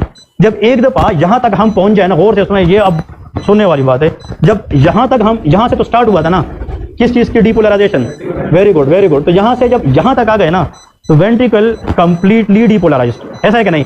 और फिर ये उसी हालत में थोड़ी देर तक स्टे करते हैं, किस स्टेट में, डीपोलराइज। अब गौर से सुने, वेंट्रिकुलर डीपोलराइजेशन अकर इन क्यू आर एस। और जब वेंट्रिकल क्या हो गए, डीपोलराइज्ड हो गए, तो फिर कोई एक्टिविटी, इसलिए एस टी सेगमेंट स्ट्रेट होता है।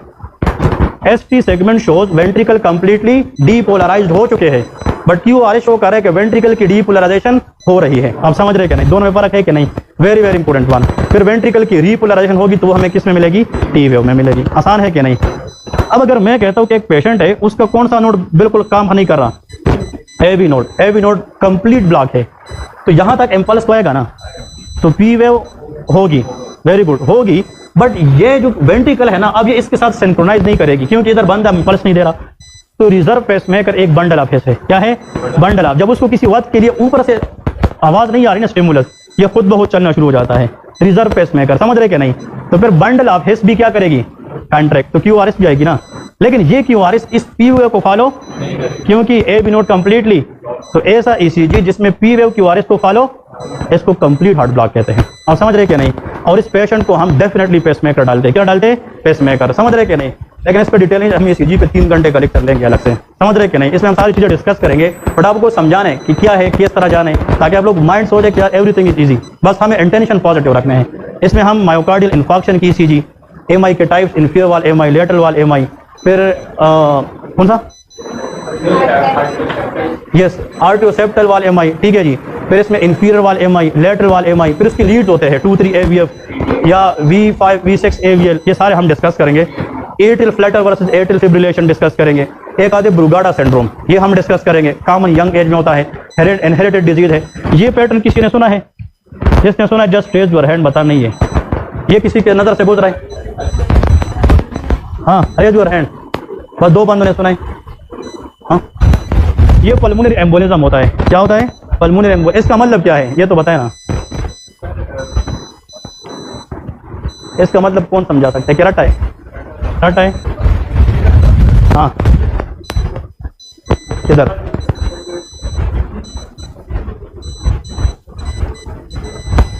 Very good, next anyone. इसका मतलब यह है कि लीड 1 में एबनॉर्मल डीप एस वेव, कौन सी वेव, लीड 1 में एस वेव होती नहीं है, अगर उसमें एबनॉर्मल क्या आ जाए, एस वेव। और लीड 3 के अंदर अगर abnormal Q wave, T wave upward है कि डाउनवर्ड, और अगर ये क्या हो जाए, डाउनवर्ड, टी वेव इन्वर्जन आ जाए लीड 3 में, तो पल्मोनरी एम्बोलिज्म है। समझ रहे कि नहीं। फिर यहाँ से सर पूछता है कि पल्मोनरी एम्बोलिज्म को कैसे डील करेंगे, हेपरिन क्या है, वारफरिन क्या है, समझ रहे कि नहीं। क्योंकि ज्यादातर पल्मोनरी एम्बोलिज्म का जो वजह है वो डीवीटी है, डीप वेन थ्रोम्बोसिस, समझ रहे कि नहीं। फिर इसमें वाई वालूंगा डीवीटी के फिर अलग टाइप्स होते हैं, ठीक है जी। फिर इसमें वेरिकोज वेन वो पूछते हैं, समझ रहे, तो साथ हम डिस्कस करेंगे। तो ईसीजी पे हम एक प्रॉपर जो है वो सेशन लगाएंगे। नेक्स्ट लिखे सेशन नंबर 7 ENT, हेडिंग दे दे ENT में हम डिस्कस क्या करेंगे। सिर्फ आज हम आउटलाइन बता रहे, कल तो हम फिर प्रॉपर एक एक चीज़ डिस्कस करेंगे। ज़्यादातर आप लोगों को यहाँ से पता चल गया कि हमने आगे इसमें करना क्या है, ठीक है जी। ENT का जो स्टेशन है ना, इसमें 2-3 तरह के सवाल होते हैं। आपको बता दें कि भाई मिसाल के तौर पे ये पेज है, इस पेज के ऊपर वो आपको एक केस देते हैं कि इस पेज को पढ़े, इस पे जो केस लिखा है इसका डायग्नोज बताएं, और इसका ट्रीटमेंट बताए। वो कभी कभार या टॉन्सिलाइटिस का केस देते हैं, कभी कभार गौर से सुने, कभी कभार वो ओटाइटिस एक्सटर्ना का केस होता है, कभी कभार टिम्पेनिक मेम्ब्रेन परफोरेशन होता है, समझ रहे कि नहीं। और लास्ट टाइम एनआरई स्टेप 2 अगर आप लोग के दोस्तों ने दिया है ना, उससे पूछे। लास्ट टाइम ऐसा हुआ था कि एक पेज दिया था, उस पर केस भी था और साथ में प्रिंटेड फॉर्म में कलर फोटो था, जिस तरह नेजल पोलिप्स दिखाए थे, जिस तरह डीएनएस दिखाया था, समझ रहे कि नहीं। और कभी कभार वो आप लोगों को डायरेक्ट जो है लेरिंगोस्कोप बताता है कि यार ये क्या चीज़ है, इसकी इंडिकेशन क्या है, यूज़ क्या है, कंट्रा इंडिकेशन। तो ईएनटी में 3 चीज़ें हैं। नंबर 1 केसेस आप लोग एनआरई स्टेप 1 से हल होते हैं, वो मैं बताऊंगा कौन से केसेस। नंबर 2 इंस्ट्रूमेंट, ईएनटी में जो इंस्ट्रूमेंट फॉरेन बॉडी को रिमूव करने के लिए क्रोकोडाइल फोर्सेप होता है, वो हम डिस्कस करेंगे। तो देखिए केसेस, नीचे इंस्ट्रूमेंट्स और नीचे लेके पिक्चर्स, इसमें पिक्चर आती है टॉन्सिलाइटिस। मैंने इधर आप लोग को 5 पिक्चर दिखाए टॉन्सिलाइटिस के ईएनटी के दिन। घर जाकर उसका आप लोग घर में 20 और देखें गूगल पे, सब आप लोग का माइंड में ये चीज़ बैठेगी। मेरी बात समझे कि नहीं। रास्ता मैंने दिखाने कौन सी पिक्चर अहम है, उस पर बार बार पिक्चर देखना आप लोगों का काम है, ऐसा है कि नहीं। और इंशाल्लाह ये आप लोग को मैं अभी से बता दूं कि मैंने 2-3 प्रोफेसर से बात की है, अगर वो आएंगे हम एग्ज़ाम से पहले ख़त्म करने के बाद आप लोगों की एक प्री मॉक टेस्ट लेंगे, वो भी 20 स्टेशन पे शामिल होगा पूरे 1 दिन का, समझ रहे कि नहीं। उसमें फिर जो लोग आना चाहेंगे ना वो नाम लिखेंगे ताकि उस लिहाज से हम सेटिंग करेंगे, फिर समझ रहे कि नहीं। उसमें एक प्रोफेसर इधर ईएनटी वाला होगा, एक मैं मिसाल होगा, एक दूसरा, बस आप अगर उस 20 में से आप लोग पास हो गए इंशाल्लाह आप कभी फेल नहीं हो सकते। मेरी बात समझे कि नहीं। वो एक रियल एग्जाम होगा, लेकिन वो हम तब लेंगे जब सारा सेशन खत्म होगा। एग्जाम से 3 दिन पहले एक ये किसी एकेडमी के अंदर नहीं है, हमने लास्ट टाइम किया था, सारे माशाल्लाह लोग पास हुए थे। वहाँ से आप लोग को डर खत्म हो जाते, उस 3 दिन में जो गलती है उस पर आप काम करते हैं, उस वीकनेस को आप पूरा करते हैं, तो इंशाल्लाह वही पास होने का सबब बनता है, ठीक है जी। तो इसके लिए तैयार है सारे के नहीं। इंशाल्लाह उसमें मेल फीमेल डॉक्टर्स में बुलाऊंगा उस 1 दिन के लिए, और आप लोगों के लिए कि वो हम माहौल वो बनाएंगे जो प्रैक्टिकली वहाँ पे होता है, ठीक है जी। वो बहुत आप लोगों को, जिस तरह आप लोगों को मैं 40 को ना 10-10 डिवाइड करूँ, आप लोगों को एक इंस्ट्रूमेंट तो 10 को और इंस्ट्रूमेंट रखूंगा इस तरह, और इंस्ट्रूमेंट इधर मैं लेके आऊँगा 60-70 प्रैक्टिकल दिखाऊंगा कि ये प्लाना फोर्सेप है, ये फोर्सेप है, ये सीजर है, ये सारे हम पहले डिस्कस करेंगे, फिर आप लोगों की जजमेंट होगी कितना आप लोगों को याद है, ठीक है जी। ओके, ईएनटी में आप लोगों ने लेके, इसके बाद लेके ऑप्थेल्मोलॉजी। ऑप्थेल्मोलॉजी का जो स्टेशन है ये भी बहुत अहम है, ऑप्थेल्मोलॉजी, ठीक है जी। ऑप्थेल्मोलॉजी में लेके केस आता है कंजक्टिवाइटिस के ऊपर, कैटरेक्ट के ऊपर ना जी, तो लेके केसेस, नीचे लेके इंस्ट्रूमेंट, उसमें ऑप्थेल्मोस्कोप आता है, क्या आता है, ऑप्थेल्मोस्कोप। फिर इसके नीचे लेके जनाब इंपॉर्टेंट चीज़ है स्ट्रक्चर ऑफ रेटिना। रेटिना का स्ट्रक्चर इंपॉर्टेंट है कि पेपिली एडिमा किस तरह देखते हैं, ऑप्टिक डिस्क क्या होता है, इनाम सुने कि नहीं, glaucoma, open angle glaucoma, closure angle glaucoma, ठीक है जी। और नीचे लेके आप पिक्चर्स, इसमें कभी कभार वो कंजक्टिवाइटिस का पिक्चर, कभी केराटाइटिस का पिक्चर, हाँ जी, ये इस तरह। तो ये इन तीनों में से कोई एक देता है, लेकिन हमने कवर तीनों कर रहे हैं, ठीक है जी। इसके पीडीएफ नोट्स भी आप लोगों को मिलेंगे, ठीक है, ताकि आप लोग बार बार इसको पढ़ सकें। इसके बाद लेके डर्मेटोलॉजी का जो स्टेशन होता है ना, इसमें पिक्चर विद केस होता है, लाइक एक्जिमा है, सोरायसिस है, basal cell carcinoma, squamous cell carcinoma, melanoma, इस तरह मुख्तलिफ केस आते हैं, पेट्रियासिस रोजिया है, इस तरह के केसेस आते हैं, स्केबीज का केस आता है, ठीक है जी। ये सारे मेरे ख्याल में 5% पर मेथड क्वेश्चन भी आता है, ठीक है जी। तो जो क्वेश्चन आते हैं ना वो एनआरई 2 में भी रिपीट होते हैं, लेकिन वो पिक्चर के साथ आते हैं। स्केबीज की वो आप लोगों को टीनिया का इन्फेक्शन आता है, टीनिया रिंगवर्म जिसको कहते हैं, ये इन्फेक्शन भी आते रहते हैं, ठीक है। इसके बाद 10th नंबर पे लेके इंस्ट्रूमेंटेशन। हम इंस्ट्रूमेंट इंशाल्लाह डिस्कस करेंगे। इंस्ट्रूमेंट में सर्जिकल इंस्ट्रूमेंट होते हैं, वो प्रैक्टिकल आप लोग को दिखाएंगे, समझ रहे कि नहीं। और फिर इसके साथ हम जिस तरह फुलेस के तटर है, फिर एनजी ट्यूब है, ईटी ट्यूब है, इसके पार्ट्स क्या है वो आपको वहाँ पे नहीं कहेंगे करके दिखाओ, कोई पेशेंट नहीं होता, वो आपको कहेंगे इसको पकड़े, इसके पार्ट्स बताए, इसके इंडिकेशन बताए, कंट्रा इंडिकेशन बताए। Before doing something you should know the knowledge about that, समझ रहे कि नहीं। वो आपसे ये पूछ रहे हैं बस। हाँ, पास होने का एक और वजह बताता हूँ, इंस्ट्रूमेंट है ना, ये इंस्ट्रूमेंट है नहीं भाई, प्रोफेसर साहब ने मुझे दिया कि भाई ये पकड़े, ये क्या चीज़ है। अब इंस्ट्रूमेंट प्रोफेसर साहब के हाथ में ना, और मैंने जवाब दिया तो फिर भी फेल है, क्योंकि आपने रट्टा लगाया, फिर बाद में भूल जाओगे, समझ रहे कि नहीं। ये होता है, ये वो नोट करते हैं, इंस्ट्रूमेंट लेके take 5 to 10 second time and just see the instrument from top to down, ताकि उनको पता चले कि यार ये उसको एग्जामिन कर रहे हैं, प्रोक्टोस्कोप है या जो भी है, ताकि उनको पता चले कि यार ये चीज़ देख क्या है, ये देख रहे कि वही है कि नहीं। Taking the time is a good impression, समझ रहे कि नहीं, गुड। और उस टाइम आप अगर कोई चीज़ भूल जाते हैं, बंदा याद भी कर लेता है, ऐसा है कि नहीं। तो टाइम पोज लेना ना, ये छोटी छोटी गलती अगर आप लोग नहीं करेंगे, एवरीवन विल बी पास, समझ रहे कि नहीं। आप लोग के अगर दोस्त फेल है ना, खुदा न खास्ता आप लोग जाके पूछे इस क्लास में, डोंट नो कि किसी का एनआरई 2 पहले हुआ है कि नहीं। ओके, जिसका हुआ भी है ना उससे पूछे, वो ये छोटी छोटी गलती आपको बताएंगे, क्या हमने ये किया था, ये किया था। उसके लिए आप लोग इधर आए हैं कि आप लोग वो ना करें। ये पढ़ाई चढ़ाई तो सारे लोग करते हैं, बट ये छोटी छोटी गलती आपको टीचर से कहता है, यहाँ पे ये ना करें, यहाँ पे ये ना करें, इन चीज़ों को हमने मिनिमाइज करना है, ठीक है जी। तो ये आप लोगों ने याद रखें, इंस्ट्रूमेंटेशन पे हम पूरा डिटेल डिस्कशन।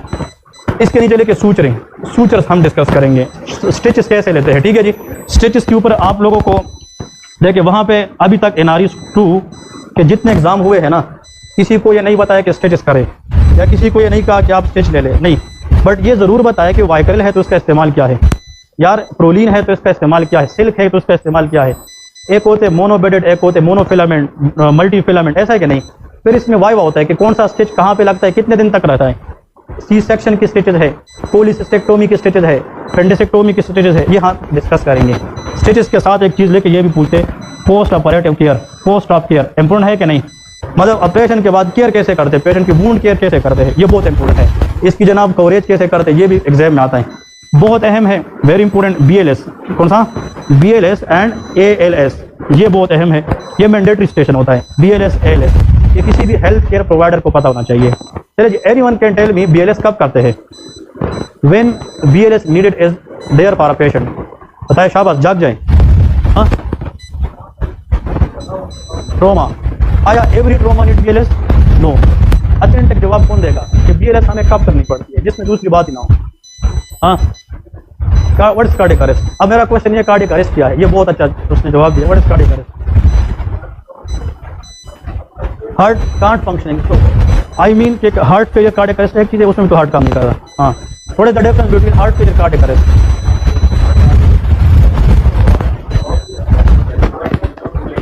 सही है, ओके, वेरी गुड। देखें अब ये लिखे, हाँ अपने पास ये चीज़ लिखें, a patient who is unconscious, क्या है, एंड हैविंग नो पल्स, जिसका पल्स एब्सेंट है और अनकॉन्शियस है, patient is in cardiac arrest. वो किसमें है, कंप्लीट एब्सेंस ऑफ पंपिंग, उसमें हार्ट कंप्लीटली पंप करना छोड़ देता है, तो पल्सलेस या absent pulse with what, answer is unconsciousness, that is called cardiac arrest. अब BLS शुरू करेंगे, समझ रहे कि नहीं। तो जो बंदा जाते जाते आपके सामने गिर गया, किसी मॉल में गिर गया, किसी ट्रेन स्टेशन पे गिर गया, लेकिन वो अनकॉन्शियस है, आप उसको रिस्पॉन्ड नहीं कर रहा और उसका पल्स क्या है, एब्सेंट है, तो वो कार्डियक अरेस्ट में है, समझ रहे कि नहीं। हमें BLS करना है, तो unconsciousness plus absent pulse. What is cardiac output, anyone, cardiac output की definition, amount of blood injected by the heart in 1 minute, that is cardiac output. वो हेल्दी पर्सन में 5 लीटर होता है, कितना, 5 लीटर। अगर एक पेशेंट है उसका कार्डियक आउटपुट 3 लीटर है, कितना, 3, तो उसकी बॉडी की डिमांड पूरी, उसको हार्ट फेलियर कहते हैं। तो हार्ट फेलियर में heart is working but not according to the demand of the body, तो हम कहते हैं कि insufficient pumping of the heart which do not fulfil the demand of the body, उसको हार्ट फेलियर कहते हैं। क्या कहते हैं, हार्ट फेलियर के लोग 30 साल 40 साल तक जिंदा होते हैं, लेकिन कार्डियक अरेस्ट उसी टाइम पे आप CPR नहीं करेंगे, बंदा मर जाता है, समझ रहे कि नहीं। तो कार्डियक अरेस्ट और हार्ट फेलियर में फर्क, हार्ट फेलियर डिजीज है कि नहीं है, it is not a disease, it is a condition. MI is a disease which can cause heart failure, cardiomyopathy is a disease which can cause heart failure. तो heart failure is a condition, not disease itself, ये भी याद रखना है, ठीक है जी। तो BLS में हम कार्डियोपल्मोनरी रिससिटेशन कैसे करेंगे, कितना डेप्थ में हम प्रेस करेंगे, हमारी लॉक हैंड कैसे लॉक होनी चाहिए, एल्बो पोजीशन क्या होनी चाहिए, हमारी शोल्डर पोजीशन क्या होनी चाहिए, टेक्निक इसमें मैटर करता है, और कितने कंप्रेशन के बाद टू रेस्क्यू ब्रेथ देना है, ठीक है जी। हम पीड में भी CPR पढ़ेंगे और मेडिसिन में भी CPR पढ़ेंगे, ठीक है जी, दोनों में हम डिस्कस करेंगे।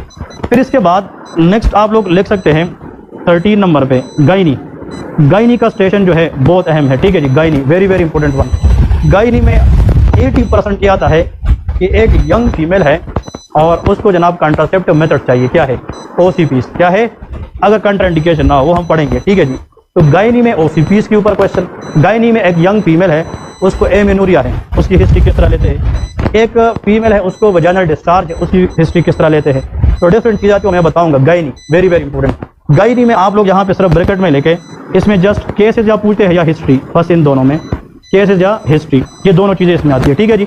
नेक्स्ट है कि ऑप्स, गायनी ऑप्स अलग चीज़ है, ठीक है जी, गायनी ऑप्स हम मिक्स नहीं करेंगे, हम गायनी को अलग डिस्कस करेंगे, ऑप्स में इंशाल्लाह अलग चीज़ें डिस्कस करेंगे। तो आप लोग लेके ऑप्स के अंदर जो हमें चीज़ें वो पूछ सकते हैं, उसमें लेके cases plus history, cases plus history, और इसमें एक ये भी लेके इंस्ट्रूमेंट, इसमें इंस्ट्रूमेंट भी आते हैं, वो मैं आप लोगों को बताऊंगा कौन कौन सा इंस्ट्रूमेंट है जो ऑप्स के लिए इंपॉर्टेंट है, वो हम एक एक डिस्कस करेंगे, ठीक है जी। अगर मेडिसिन में हम फीमेल रिप्रोडक्टिव ट्रैक की physiology, disease with pharmacology discuss करेंगे, वो गई नहीं है, क्या है, और जिसमें मदर फीटस की केयर आती है वो क्या है, वो ऑप्स है, समझ रहे कि नहीं।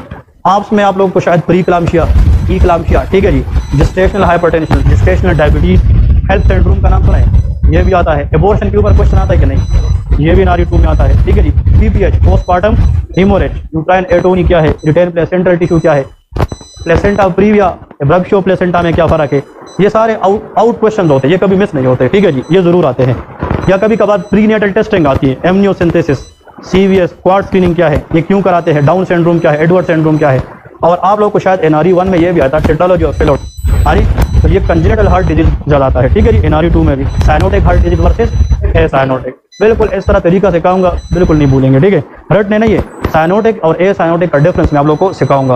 और मेरे ख्याल में NRE 1 में ये एंटासुसेप्शन का क्वेश्चन भी आता है, एंटासुसेप्शन, ये पाइलोरिक स्टीनोस ये भी आते हैं, और इम्यूनोडेफिशिएंसी डिसऑर्डर्स आते हैं, ठीक है जी, ये हम डिस्कस करें। और लास्ट टाइम NRE 2 में ना इस मतलब वो पीड्स में, लेकिन पीड्स इसके बाद हम पीड डिस्कस करेंगे। पीड्स में 2-3 चीज़ें आती है, इसमें हिस्ट्री, मतलब एक बच्चा है वो पेरेंट्स लेके आए, लैक्टोज इंटॉलरेंस है, सीलियक डिजीज है, या बच्चा फेलियर टू थ्राइव, वो according to the age weight gain नहीं करता, उसकी हिस्ट्री कैसे लेते हैं। और साथ में या फेब्राइल सीजर है, क्या है, फेब्राइल सीजर है, या बच्चे का EPI वैक्सीनेशन शेड्यूल आपने उसको समझाना है, वो हम डिस्कस करेंगे। फिर इसमें केस भी आता है, केस आप लोगों ने डेवलपमेंटल माइलस्टोन का नाम सुना होगा ना, उस तरह के किस तरह एज में क्या सीखता है या क्या चीज़ है, वो टेबल हम डिस्कस करेंगे। Meningitis in baby, most common cause GBS है, ग्रुप B स्ट्रेप्टोकोकाई है, ऐसा है कि नहीं। फिर बच्चों में कावासाकी डिजीज, इसके ऊपर स्टेशन में ज़्यादातर चीज़ आती है, ठीक है जी, तो पीड में हम डिस्कस कर लेंगे। और यहाँ पे आप लोग केसेस के साथ पीड में हिस्ट्री है, केसेस है, और यहाँ पे लेके काउंसलिंग भी है। काउंसलिंग कभी कभार मतलब पेरेंट्स को समझाना पड़ता है कि बच्चे को जो लैक्टोज इंटॉलरेंस, वही सारी चीज़ें पीड्स में जो है ना, अर्ली एज में जो बीमारियाँ है वो हम इंशाल्लाह इसमें डिस्कस करेंगे। इसके बाद नेक्स्ट यहाँ पे जो 16 नंबर पे है ना, दैट इज कॉल्ड रेडियोलॉजी। कौन सा, रेडियोलॉजी। इसमें चेस्ट एक्सरेज वगैरह आते हैं, हाँ जी, चेस्ट एक्सरेज में न्यूमोथोरैक्स है, प्लूरल इफ्यूजन है, ट्यूबरकुलोसिस है, लंग कैंसर है, हाँ जी। अगर आप लोगों को, चले मैं एक मिसाल देता हूँ, वैसे आप लोगों ने शायद ये पढ़ा होगा या नहीं, अगर मिसाल के तौर पे ये लंग्स है, ठीक है जी, अगर आप लोगों को एक्सरे दिखाए हैं और इसमें ऐसे मतलब बाल लाइक स्ट्रक्चर दे, क्या है, बाल लाइक, ये आप लोग गूगल करेंगे, आप लोग कहेंगे सर ने बिल्कुल एग्जैक्ट वही बताया जो इसमें नजर आता है, इस तरह नजर आता है, ये क्या है, बाल लाइक स्ट्रक्चर है, लेकिन एक नहीं ज़्यादा बाल। आप इसको मल्टीपल नोडुलर ओपेसिटी भी कह सकते हैं, समझ रहे कि नहीं। मैं आप लोगों को एक और तरीका बता दूं, अगर आप लोगों ने एग्जामिनर को धोखा देना है ना, उसका भी एक तरीका है कि एग्जामिनर के साथ धोखा होता है। धोखे का मतलब यह है कि ना जानते हुए भी पास होना, उसका एक ट्रिक है। एक्सरे आपने देखा है ना, तो एक्सरे में सबसे पहले अगर नहीं पता ना किसका डायग्नोस क्या है, तो आप उसका ABCD पहले देखें। क्या देखना है, सबसे पहले देखें कि यहाँ पे जो एयर वे है, ट्रेक या वो मिड में है कि नहीं है। ए का मतलब ईयर, आप सर को बताया कि sir in this x-ray airway is not shifted या शिफ्टेड टू द लेफ्ट और राइट, वो हम डिस्कस करेंगे। बी का मतलब देखें कि बोन फ्रैक्चर तो नहीं है, क्लेविकल है या रिब फ्रैक्चर है। सी का मतलब यहाँ पे हार्ट होता है ना, कार्डियोप्रेनिक एंगल है, कार्डियो कोस्टोप्रेनिक एंगल है, वो देखेंगे, ब्लंट है कि नहीं। और डी फॉर डायफ्राम, कि डायफ्राम स्टेटस प्लेट तो नहीं है। एम्फाइसीमा का नाम सुना है कि नहीं, ये हम डिस्कस करेंगे। ये टेक्निक है, उसको पता चलेगा कि यार इसने पढ़ा है, समझ रहे, कि इंप्रेशन डालेंगे। फिर एक्सरे तो हम डिस्कस करेंगे, लेकिन ये वैसे आता है, इसको वैसे हम कहते हैं मल्टीपल कैनन बॉल अपीयरेंस। क्या कहते हैं, कैनन बॉल भी कहते हैं, और मल्टीपल नोडुलर ओपेसिटी। ये हमेशा याद रखिए, ये मेटास्टेटिक लीजन होती है। क्या होती है, मेटास्टेटिक। कैंसर कहीं और होता है या डिजीज कहीं और होता है, और जब वो लंग्स में जाते हैं फिर वो ये नहीं देखता कि एक में जाने के दोनों में जाता है, और इसमें मल्टीपल बॉल आते हैं। इसका मतलब कि सेकेंडरी लंग कैंसर, ये क्या है, सेकेंडरी। कैंसर की प्राइमरी साइड कोई और है, कैंसर वहां से इधर है, ये हम डिस्कस करेंगे पिक्चर में, तो आप लोगों को समझ आएगी। अगर मिसाल के तौर पर लंग्स के अंदर ईयर है, लंग से बाहर ईयर है, ये लंग से बाहर क्या है, फ्लूइड है। फ्लूइड का मतलब इफ्यूजन है, एयर का मतलब न्यूमोथोरैक्स है, ये तो पता है ना। तो एयर ग्रेविटी की वजह से नीचे जाएगी कि ऊपर जाएगी, तो न्यूमोथोरैक्स के अंदर upper part of the lungs affect होती है, और फ्लूइड नीचे जाती है, तो फ्लूइड नीचे बैठता है, तो मतलब ये बेस ऑफ द लंग्स को अफेक्ट करती है, ठीक है जी। ये दो तीन चीजें इंशाल्लाह से कम, लेकिन एक्सरे डायरेक्ट नहीं देंगे, एक्सरे के साथ हिस्ट्री देते हैं, उससे आप लोग को अंदाजा हो जाता है कि क्या चीज़ है, ठीक है। लाइट क्राइटेरिया का नाम किसी ने सुना है, light criteria, anyone heard about it. इसमें हम ये देखते हैं कि जो इफ्यूजन है ना, ये ट्रांसुडेटिव है कि एक्सुडेटिव है, समझ आए क्या नहीं, वो भी इंशाल्लाह सिखाएंगे, इंपॉर्टेंट है। आप लोगों ने साग का नाम सुना है, साग, SAAG, very good. Serum albumin Asiatic gradient, इसमें हम ये देखते हैं कि जो एसाइटस है ये पोर्टल हाइपरटेंशन की वजह से कि नॉन पोर्टल हाइपरटेंशन, ये भी हम डिस्कस। ये वो चीज़ें हैं जो कभी मिस नहीं होती, वो आप लोगों ने एक्यूरेटली वहाँ पे परफॉर्म करना है, ठीक है जी। इसके बाद 17 नंबर लेके क्रेनियल नर्व एग्जामिनेशन। कौन सी, क्रेनियल नर्व एग्जामिनेशन, बहुत अहम है। क्रेनियल नर्व, आप लोगों को पहले नर्व्स के नाम आने चाहिए कि भाई ऑल्फैक्टरी नर्व से लेके आखिर तक हाइपोग्लोसल नर्व तक, ठीक है जी, ऑल्फैक्टरी, और इसके 3-4 है। इस तरह थर्ड नर्व का नाम क्या है, वेरी गुड।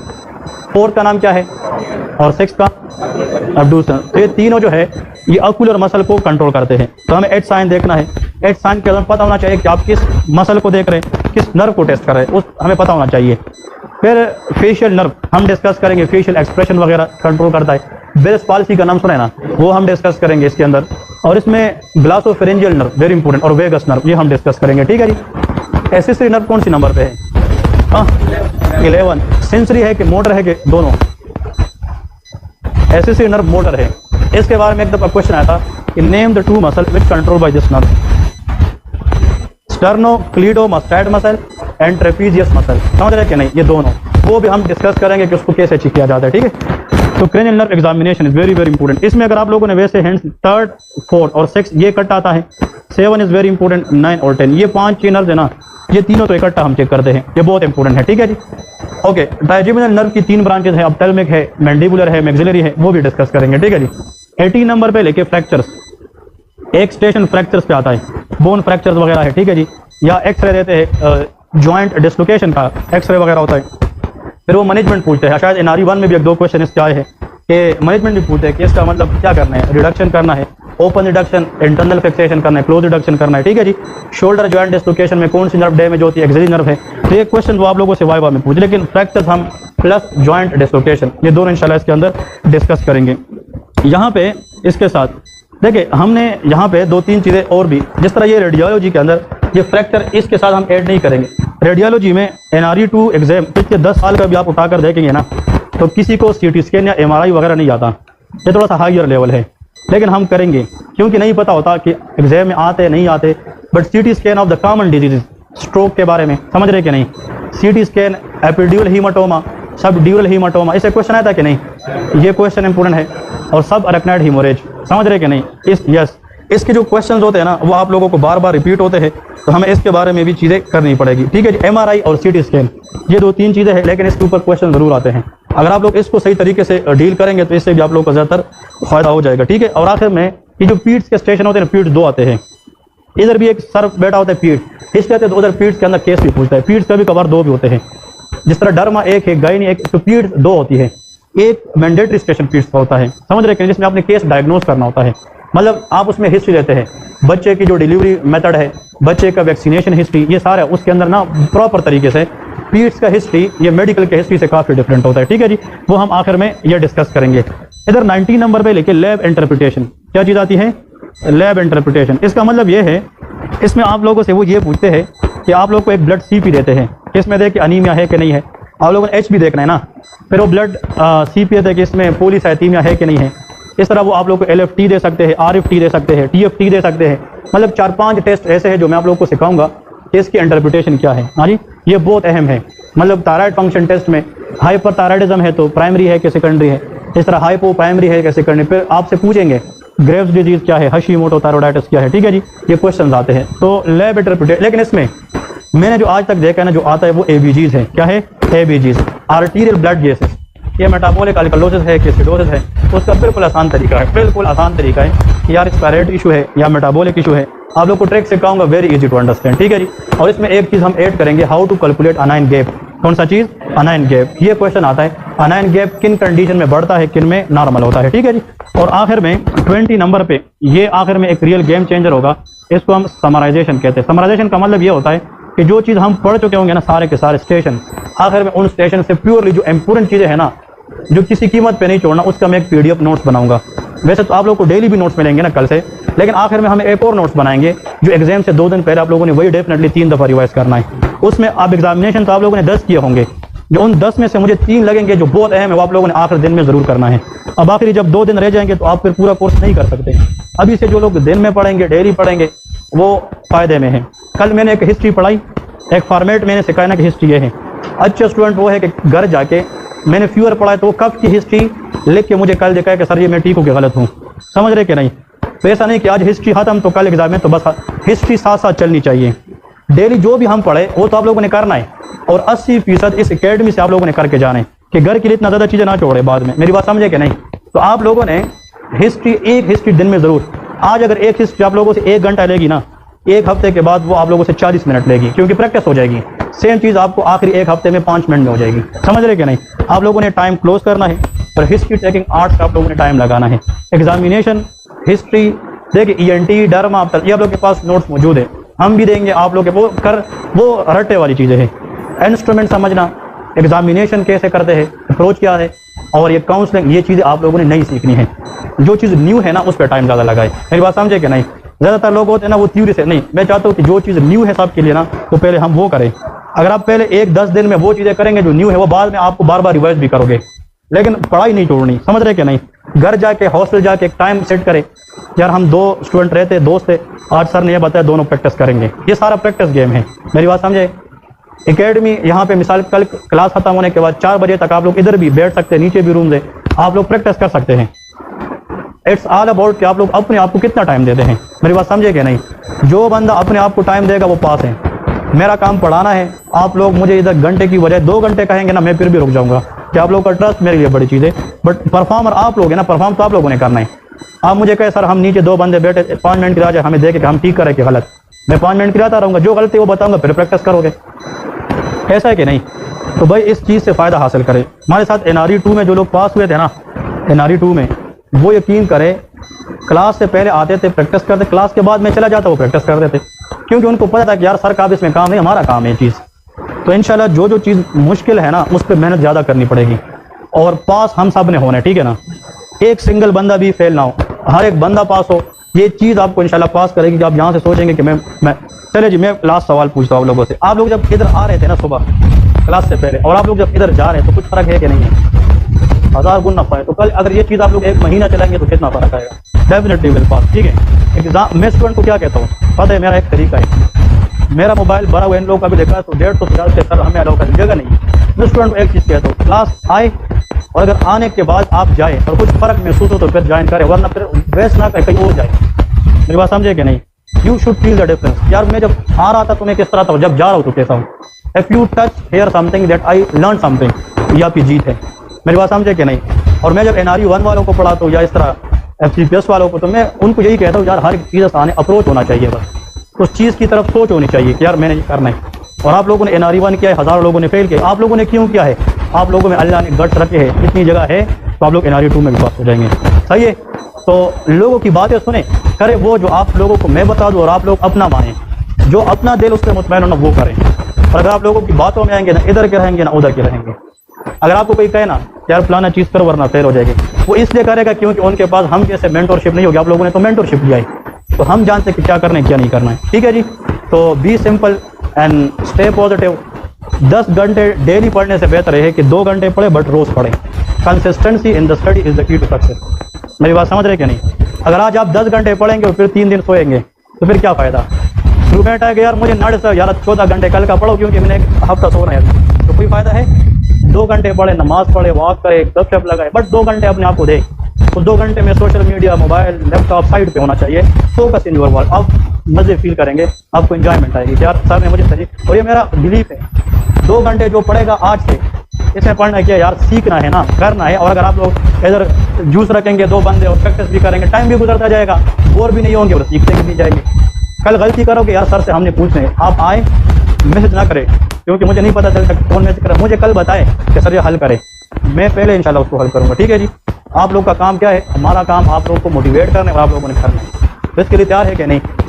कल से हमारी 2 क्लास होगी। आप लोगों ने रजिस्ट्रेशन फॉर्म फिल किया है कि नहीं? इधर आप इसमें जमा करें। कल आप लोगों की क्लास इंशाल्लाह, कल इधर हम एक AC 2 और भी लगा रहे हैं, हम कंफर्ट जोन क्रिएट करेंगे, गर्मी है, ठीक है ना? ताकि आप लोग पढ़े, अच्छा पढ़े और इंशाल्लाह अल्लाह से मान, ये 1 महीना है, बात सुने, बस अपने आप को दे दे, ये आपके पास चांस है और इंशाल्लाह करना है ताकि इस चीज़ से जान छूटे और आगे निकले, CPS में जाए, MRCP में जाए, MRCS में जो भी करे, बट इंशाल्लाह this exam will be clear by all of you, ठीक है? सी यू टुमारो इंशाल्लाह। ओके, कल इंशाल्लाह बात सुने 11-15 पे हर एक पहुंचना चाहिए। जिसने फॉर्म फिल नहीं किया वो पे क्लास, आज मैं ग्रुप में बताऊंगा, फॉर्म जितने लोग कहेंगे वही बंदा इस क्लास में बैठेगा, क्योंकि सुबह भी 40 से जाते, अभी भी 40 से, मैं मजीद लेना नहीं चाहता ना। अब किसी ने पैसे दिए हैं पहले से और कल मैं उसको कहूँ यार ना आए, तो फिर ये गलत बात है। तो आप लोगों ने ट्रस्ट किया है, एक क्लास की नामो निशानी थे, आप लोगों ने पैसे दिए हैं, ट्रस्ट की बात है ना, कहाँ कहाँ से दूर से आए हैं।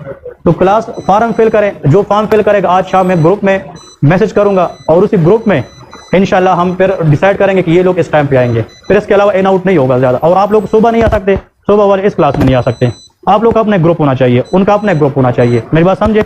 40 बंदों का एक क्लास मैंने सुबह लिया भी है, मेरी बात समझ रहे कि नहीं?